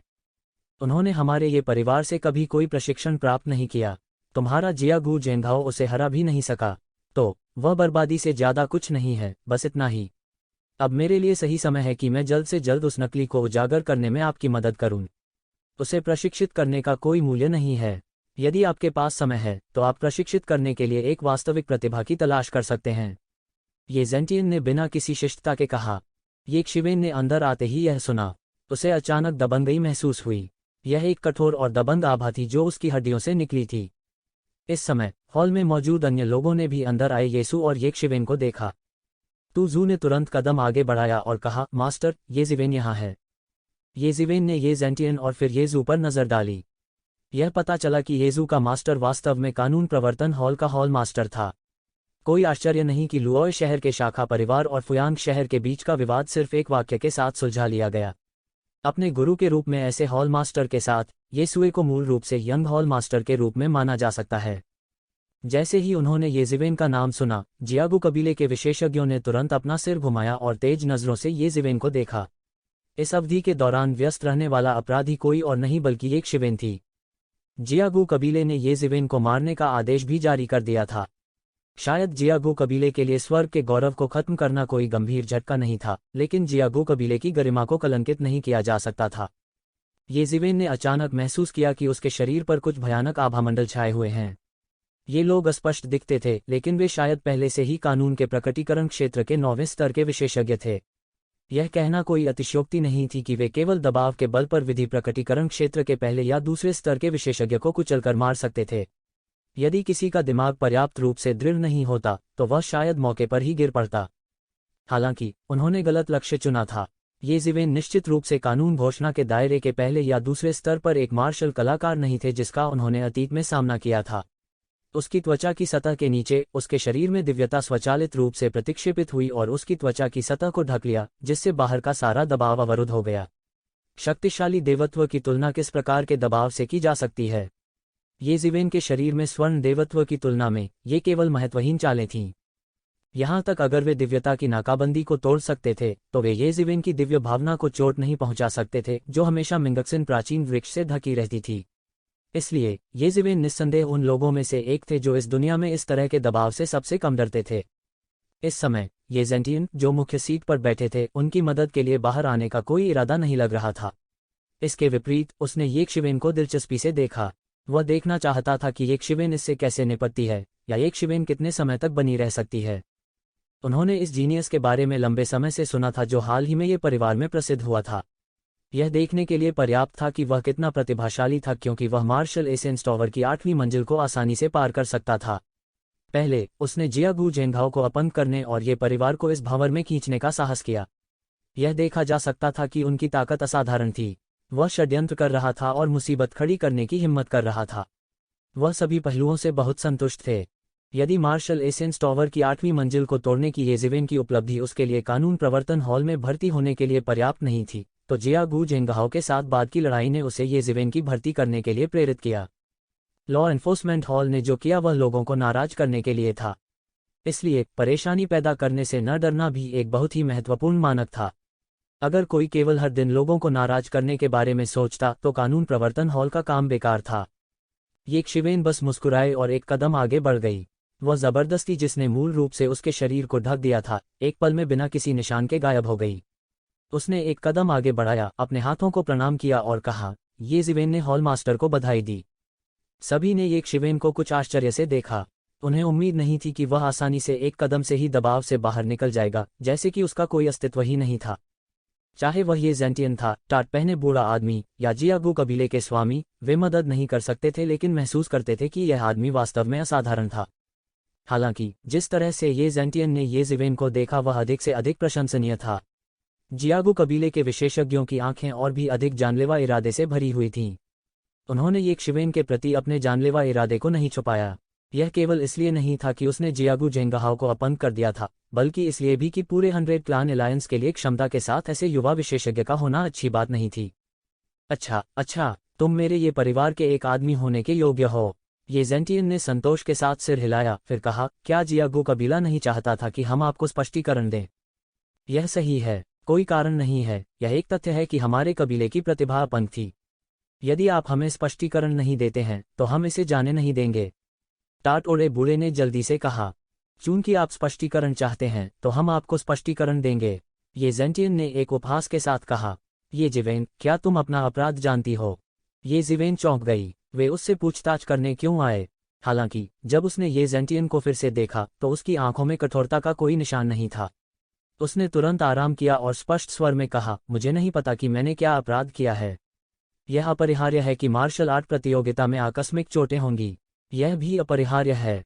यह सुनकर जियागू कबीले के मालिक खून की उल्टी करने वाले थे। बेशर्म, इसे आकस्मिक चोटें कैसे कहा जा सकता है? उन्हें सारा माजरा समझ में आ गया था। ये जिवेन ने जियागू जेंगहाओ के हाथों और पैरों और मार्शल आर्ट को अपंग कर दिया जब उसने अपनी युद्ध शक्ति खो दी। इसे आकस्मिक चोटों के रूप में कैसे समझाया जा सकता है? बेशक, उन्होंने सीधे तौर पर इस तथ्य को नज़रअंदाज कर दिया कि ये जियागू जेंगहाओ ही थे जिन्होंने शुरुआत में ये जिवेन से निपटने पर जोर दिया था। उनकी राय में इतना छोटा मामला कुछ भी नहीं था। अगर ये जिवेन इस समय बिस्तर पर लेटी होती तो यह जियागू जेंगहाओ द्वारा अपंग किया गया एक और बेकार व्यक्ति होता। हालांकि यह जियागू जेंगहाओ था जो बिस्तर पर लेटा हुआ था और बिल्कुल भी हिल नहीं पा रहा था। क्या इससे ज्यादा गंभीर कुछ था? जहां तक बात की बात है कि जियागू जेंगहाओ ने सबसे पहले परेशानी को उकसाया, तो यह बिल्कुल भी महत्वपूर्ण नहीं था। ये जेंटियन की आंखों में सराहना और अधिक तीव्र हो गई। उन्होंने कहा, ठीक है, उस मामले में यदि आप कहते हैं कि आप दोषी नहीं हैं तो मैं आपको कानून प्रवर्तन हॉल में शामिल होने दूंगा। तुम इच्छुक हो? यदि ये जेंटियन ने अचानक पूछा तो ये जिवेन थोड़ी देर के लिए झिझक सकती है। हालांकि ये सुए ने उसे पहले ही याद दिला दिया था। ये जिवेन पहले से ही तैयार थी। बिना किसी हिचकिचाहट के उन्होंने तुरंत आगे बढ़कर कहा, यह मेरा सम्मान है।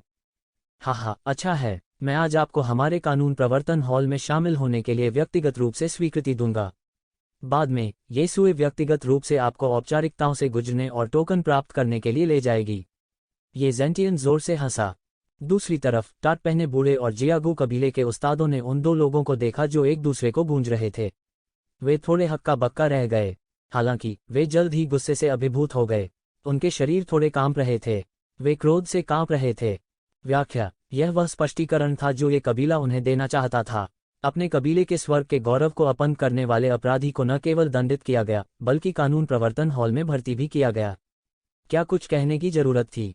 व्याख्या, यदि आप स्पष्टीकरण चाहते हैं तो हम आपको स्पष्टीकरण देंगे। हालांकि यह स्पष्टीकरण उस तरह का स्पष्टीकरण नहीं था जैसा वे चाहते थे। उनकी राय में इस तरह की व्याख्या केवल चेहरे पर एक बड़ा तमाचा था। इस थप्पड़ से उन्हें चक्कर आ गए। यह चेहरे पर एक तमाचा था। इसके अलावा यह उनके सामने एक तमाचा था। उन्होंने उनके लिए कोई चेहरा नहीं छोड़ा। स्वाभाविक रूप से उन्हें याद नहीं होगा कि उन्होंने एक बार सार्वजनिक रूप से ये कबीले के चेहरे पर थप्पड़ मारा था। ये कबीले के कई अभिजात वर्ग के अपंग होने के बाद जियागू जेंगहाओ को केवल कारावास की सजा सुनाई गई थी।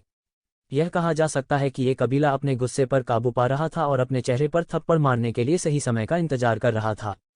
अब उन्होंने आखिरकार उन्हें थप्पड़ मार दिया था और यह थप्पड़ बड़ा और जोरदार था।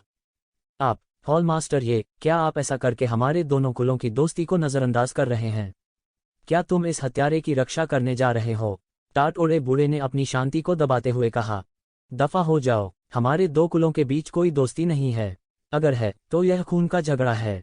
ये जेंटियन ने व्यंग्य किया और बेरहमी से कहा, जियागु कबीला 100 कबीले गठबंधन में 10 शाही कुलों में से एक था, जबकि ये कबीला मानव कबीले में एक अधिपति बल था। दोनों कबीले एक बार अपने अपने कुलों की ओर से अपने प्राणों की बाजी लगा चुके थे। यह कहना अतिशयोक्ति नहीं होगी कि उनके बीच खून का झगड़ा था। क्या आप स्पष्टीकरण नहीं चाहते थे? अब जब मैंने आपको स्पष्टीकरण दे दिया है, तो आप और क्या कहना चाहते हैं? ये जेंटियन ने बूढ़े आदमी को टाट में देखा और कहा। उनकी बातों में व्यंग्य छलक रहा था। अच्छा। टाट ओढ़े बूढ़ा आदमी इतना क्रोधित था कि वह बोल नहीं पा रहा था। जब वह आया तो उसने कभी नहीं सोचा था कि ये कबीले की तथाकथित व्याख्या इस तरह होगी। यह मौके पर ही मुंह पर तमाचा था। इसके अलावा यह चेहरे पर एक तमाचा था। अपमान, यह घोर अपमान था। आप निश्चित रूप से इसे पछताएंगे। टाट ओढ़े बूढ़ा आदमी इतना क्रोधित था कि वह अब और नहीं रह सकता था। उसने तुरंत अपनी आस्तीनें उड़ाईं और जियागु कबीले के विशेषज्ञों के साथ हॉल से बाहर निकल गया, जो गुस्से से पागल थे। वे अच्छी तरह से जानते थे कि भले ही ये ज़िवेन उनके सामने थे, लेकिन वे कुछ नहीं कर सकते थे क्योंकि बेहद भयानक कानून प्रवर्तन हॉल मास्टर उनके बगल में खड़ा था। अगर वे रुके रहे तो वे केवल खुद को अपमानित कर रहे होंगे। आप निश्चित रूप से पछताएंगे। बूढ़े आदमी की धमकी अभी भी हॉल में गूंज रही थी, लेकिन हॉल में मौजूद 3 लोगों ने इसकी बिल्कुल भी परवाह नहीं की। तुमने बहुत अच्छा किया, ये जेंटियन ने कहा। मैं बहुत संतुष्ट हूं चूंकि आपने हमारे ये परिवार के कानून प्रवर्तन हॉल में शामिल होना चुना है, तो आप भविष्य में हमारे कानून प्रवर्तन हॉल के सदस्य होंगे। मैं तुम्हारे पिता के बारे में कुछ जानता हूं। कुछ लोग इसे लेकर हंगामा भी करना चाहते हैं। अगर मैं तैयार हूं तो उन्हें मुझसे पूछना होगा। ये ज़िवेन ने एक बार फिर एक वरिष्ठ को अपने पिता ये जुनशान का उल्लेख सुना। वह अपने पिता ये जुनशान के बारे में अधिक पूछना चाहता था, लेकिन ऐसा लगता है कि ये जेंटियन अधिक व्याख्या नहीं करना चाहता था। जब उसने अपने पहले और तीसरे अंकल से पूछा तो वे उसे अपने माता पिता के बारे में बताने से कतराते दिखे। इसलिए उसे अब तक इस मामले के बारे में थोड़ा बहुत ज्ञान था। जितना अधिक वे नहीं कहते थे, ये ज़िवेन इसके बारे में उतनी ही अधिक उत्सुक थी। जाहिर है, उनके माता पिता की मौत इतनी आसान नहीं थी। कम से कम यह उतना सरल नहीं था जितना इन लोगों ने कहा था। हालांकि उसका पूछने का इरादा नहीं था, क्योंकि वह अच्छी तरह जानता था कि चूंकि उन्होंने कुछ नहीं कहा, इसलिए यह संभवतः ये परिवार के कुछ अस्पष्ट मामलों से संबंधित था। दूसरे शब्दों में, कुछ लोग नहीं चाहते थे कि उन्हें पता चले। अगर उसे अभी पता होता तो इससे उसे कोई फायदा नहीं होता। जल्द से जल्द अपनी ताकत में सुधार करने का एकमात्र तरीका था। जब उसकी ताकत में सुधार होगा तो यह जानना आसान होगा कि क्या चल रहा है। ये जेंटियन के रवैये ने भी उसे थोड़ा खुश किया। लॉ एन्फोर्समेंट हॉल जैसे विशालकाय राक्षस के संरक्षण के साथ वह निस्संदेह अधिक आराम से होगा। जियागु कबीले के ये लोग सतह पर कुछ नहीं कर सकते, लेकिन हमें लोगों को अकेले में भेजने से बचना होगा। ये जेंटियन ने कहा, तो आपको निजी तौर पर सावधान रहना होगा। जब तक आप हमारे ये परिवार में रहते हैं तब तक कोई बड़ी समस्या नहीं होनी चाहिए। हालांकि यदि आप ये परिवार को छोड़ देते हैं तो बेहतर होगा कि कम लोग ही आपका ठिकाना जान सकें। ये ज़िवेन ने सिर हिलाया। उसे विश्वास नहीं था कि जियागु कबीला हार मान लेगा। जियागु कबीले के उच्च अधिकारी की नज़र में जियागु झेंगहाओ को अपमान करना एक तुच्छ मामला हो सकता है। हालांकि ये क्लैन द्वारा जियागु कबीले को अपमानित किया जाना एक बड़ी बात थी। वे कठिन ये कबीले से निपटने में सक्षम नहीं हो सकते थे, लेकिन उनके लिए ये शिवेन से निपटना आसान था। शायद वह जियागु झेंगहाओ को हरा सकता था, जो ट्रांसेंडेंस रियलम फिफ्थ हेवन के शिखर पर था। बहुत से लोगों की दृष्टि में वह पहले से ही अत्यंत अत्याचारी था। हालांकि जियागु कबीले के लिए, जो विशेषज्ञों से भरा हुआ था, यह पर्याप्त नहीं था। वे बस ऐसे लोगों का एक समूह हड़प सकते थे जो उससे अधिक शक्तिशाली थे। आपने कभी भी पितृ पूजा समारोह की लड़ाइयों में भाग नहीं लिया है। आपके लिए एक शानदार कर्तव्य से दुनिया को विस्मित करने का एक शानदार अवसर है। आपको इसे जब्त करना चाहिए। ये जेंटियन ने ये ज़िवेन को देखा और कहा। ये ज़िवेन के पास कोई मजबूत समर्थक नहीं था। लुओय शहर के शाखा परिवार को केवल उसका संबंधित माना जा सकता था, उसका समर्थक नहीं। इसलिए इस समय कानून प्रवर्तन हॉल उसका एकमात्र मजबूत समर्थन बन गया था। ये ज़िवेन ने सिर हिलाया। उन्होंने पितृ पूजन समारोह की प्रतियोगिता में भाग लेने के बारे में नहीं सोचा था। वास्तव में उन्होंने इसके प्रति एक डिस्पेंसेबल रवैया रखा था। आखिर यह कोई बड़ी बात नहीं थी। हालांकि अब स्थिति बदल गई थी। स्थिति बदल गई थी। ऐसी स्थिति में जहां ये क्लान के कुछ उच्च अधिकारी अंदर थे और जियागु कबीले का खतरा बाहर था, ये ज़िवेन लो प्रोफाइल नहीं रख सकते थे। अगर वह लो प्रोफाइल रखना जारी रखता है तो इसका मतलब है कि उसके बारे में कोई नहीं जानता। उस समय शायद उन्हें पता भी नहीं चलेगा कि उनकी मौत कैसे हुई। इसके विपरीत उसे चमकना पड़ा। वह जितना हाई प्रोफाइल था, उतने ही लोग उसे छूने की हिम्मत नहीं करते थे। उसने जितनी ऊंची प्रतिभा दिखाई, ये कबीले के उच्च अधिकारी उसकी रक्षा करने के लिए उतने ही दृढ़ संकल्पित थे। यह बहुत सारे संभावित खतरों को खत्म कर देगा। ठीक है, यीशु, उसे हमारे कानून प्रवर्तन हॉल में शामिल होने के लिए प्रक्रियाओं से गुजरने के लिए ले जाओ। यीशु के मार्गदर्शन में येज़िवेन को कानून प्रवर्तन हॉल में शामिल होने की प्रक्रियाओं से गुजरने के लिए कानून प्रवर्तन हॉल के एक साइड हॉल में ले जाया गया। यीशुए व्यक्तिगत रूप से आगे बढ़कर येज़िवेन ने प्रक्रियाओं को बहुत आसानी से और तेजी से पूरा किया। जल्द ही येज़िवेन का टोकन तैयार किया गया। इसमें येज़िवेन का पहचान प्रमाण पत्र और कुछ बुनियादी जानकारी वगैरह थी। आपको यह टोकन रखना होगा। यह आपका पहचान प्रमाण पत्र है। यदि आप कार्यों को स्वीकार करना चाहते हैं तो आपको ऐसे टोकन की भी आवश्यकता होगी। यीशु ने कहा, कार्य स्वीकार करें। येज़िवेन की आंखें चमक उठीं और बोलीं, हमारे कानून प्रवर्तन हॉल में भी अन्य संस्थानों की तरह हमारे अपने कार्य हैं। नियमित कार्यों जैसे गश्त आदि के अलावा कुछ उच्च अंत कार्य भी हैं। विभिन्न स्तरों के अनुसार आप विभिन्न कार्यों को स्वीकार कर सकते हैं। यीशु ने कहा, स्तर, इन स्तरों को कैसे विभाजित किया जाता है? येज़िवेन ने पूछा। हमारे कानून प्रवर्तन हॉल का स्तर अन्य संगठनों के समान है। यह black iron, bronze, silver, gold, crystal और डायमंड स्तरों में विभाजित है। विभिन्न स्तर विभिन्न स्तरों के अनुरूप हैं और उनके पास अधिकार भी अलग अलग हैं। आमतौर पर कानून प्रवर्तन हॉल में प्रवेश करने वाले लोग ब्लैक आयरन स्तर पर होते हैं। फिर जैसे जैसे कानून प्रवर्तन हॉल में उनका योगदान बढ़ता जा रहा है, उनका स्तर स्वाभाविक रूप से बढ़ता रहेगा। विभिन्न स्तरों के लोग हर साल हमारे कानून प्रवर्तन हॉल से वेतन प्राप्त कर सकते हैं। यीशु ने कहा, उच्चतम स्तर हीरा स्तर है। पूरे कानून प्रवर्तन हॉल में केवल एक व्यक्ति की ऐसी पहचान है और वह है हमारा हॉल मास्टर। उसके पास पूरे कानून प्रवर्तन हॉल की शक्ति को संगठित करने और सभी सूचनाओं तक पहुंचने की योग्यता है। यहां तक कि पूरे ये परिवार में भी वह कुछ उच्च स्तरीय लोगों में से एक है। क्रिस्टल का स्तर हीरे के स्तर से थोड़ा खराब है। आमतौर पर यह सुप्रीम एल्डर या डिप्टी हॉल मास्टर होता है जिसके पास वास्तविक शक्ति होती है। वे हीरे के स्तर के बाद दूसरे स्थान पर हैं और वे ऐसे लोग भी हैं जिनके हाथों में बड़ी शक्ति है। अगला गोल्ड लेवल है। आमतौर पर हमारे कानून प्रवर्तन हॉल में स्वर्ण स्तर भी एक महत्वपूर्ण आंकड़ा है। वे कानून प्रवर्तन हॉल से कई अधिमान्य उपचारों का आनंद ले सकते हैं। योगदान अंक जमा करने के अलावा एक और तरीका है, अर्थात जब आपकी साधना विधि प्रकटीकरण के क्षेत्र को पार कर जाती है तो आपको स्वचालित रूप से स्वर्ण स्तर पर पदोन्नत कर दिया जाएगा। फिर सिल्वर लेवल है। सिल्वर लेवल को लॉ एनफोर्समेंट हॉल में मिडिल लेवल माना जाता है। लॉ मैनिफेस्टेशन रियल्म के कई विशेषज्ञ सिल्वर लेवल पर हैं, जिनमें मैं भी शामिल हूं। हालांकि मैंने जो योगदान अंक जमा किए हैं वे लगभग हैं गोल्ड लेवल पर प्रमोट करने के लिए। यीशु ने कहा, सिल्वर लेवल के नीचे ब्लैक आयरन और ब्रॉन्ज लेवल हैं। इन दो स्तरों को पूरे कानून प्रवर्तन हॉल की आधारशिला माना जाता है। कार्यों को स्वीकार करने के अलावा आपको कानून द्वारा व्यवस्थित कुछ बुनियादी कार्यों को भी पूरा करने की आवश्यकता है।